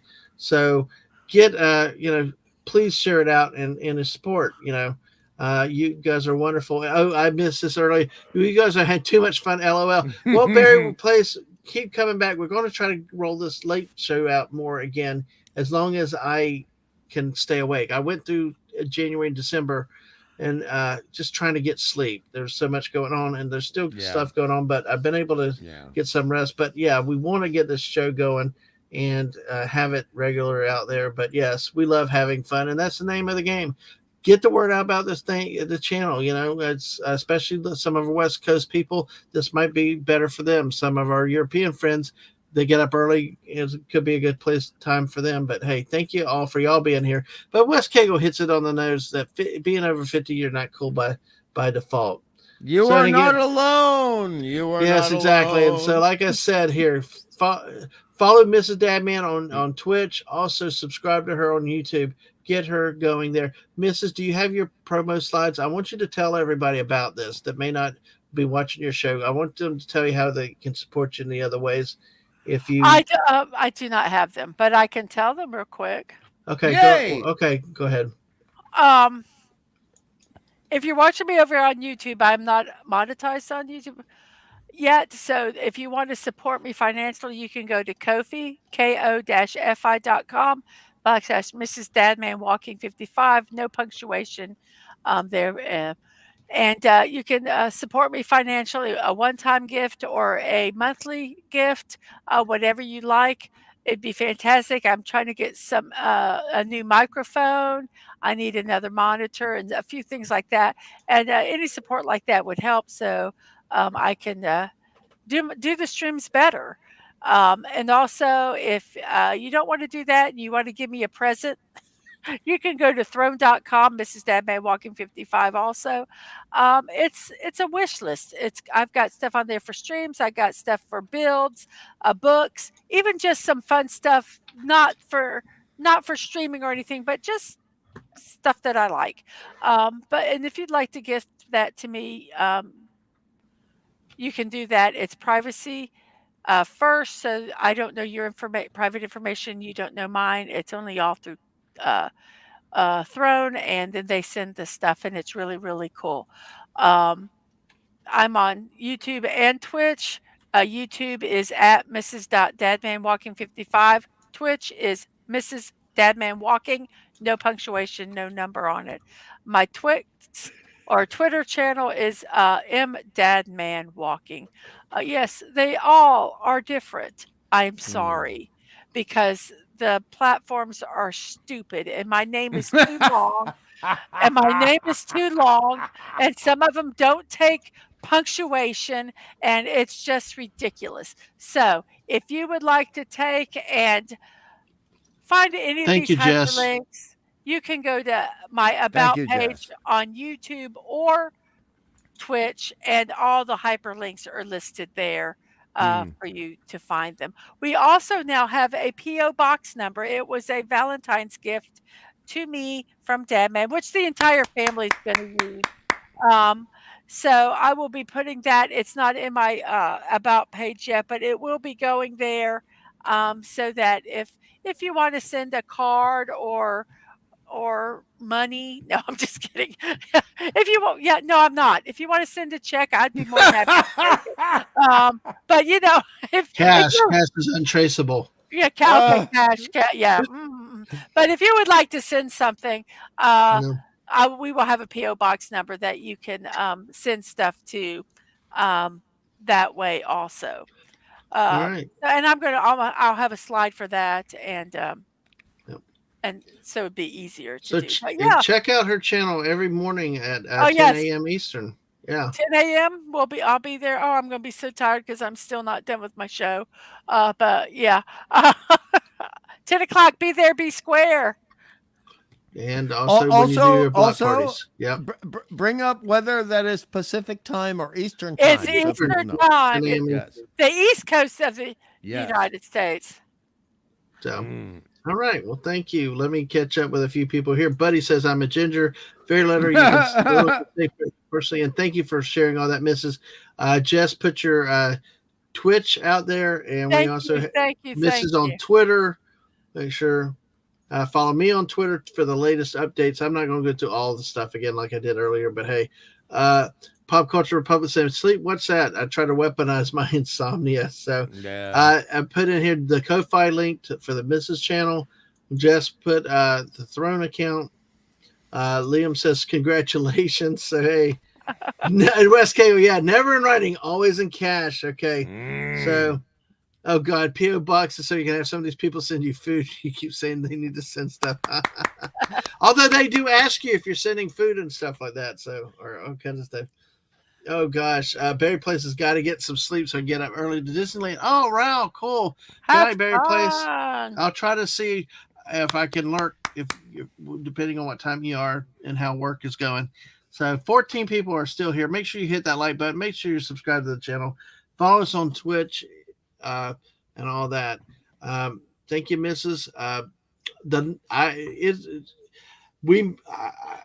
I am looking to do a stream Friday night. We do not have Buck Rogers this Friday night, but I do want to do a wild party stream tonight. I already got one person talking about possibly joining. Also, tomorrow night, we're going to talk sports at 9 p.m. Eastern time with JT, Whoopa, and Sci-Fi Mombies. Just so join us tomorrow night for some sports. And we try to make it not also sports. Sometimes some bigger issues in the sports world. Join us for that and have some fun with it. We'll see Friday night, but I have no real scheduled streams coming up for a bit. It'll be random stuff, Fortnites, and other chill chat and panels. The only next scheduled stream I have is next Wednesday with Ang. We'll bring another episode of the Walking and Rambling podcast. I forgot about that. Yeah. No, it's okay. Just show up with your good old opinionated self, and it'll be fine. I'll do the work. So hey, right on, Ang. They're here for your comedic ability, you know. So, but all that, folks, I say thank you for your support. Thank you for being with us on 3 streams today. Share the channel out. Share the Mrs. channel out. Follow Ang on Twitch. Share it all out. Thank you for your support, both monetarily and especially by being here and chatting and helping us all have a good time. With that, Mrs., good luck on your thing for tonight to get ready for tomorrow. Ang, take care. Hungry, you too. And good night, everybody in chat. Bye. Adios.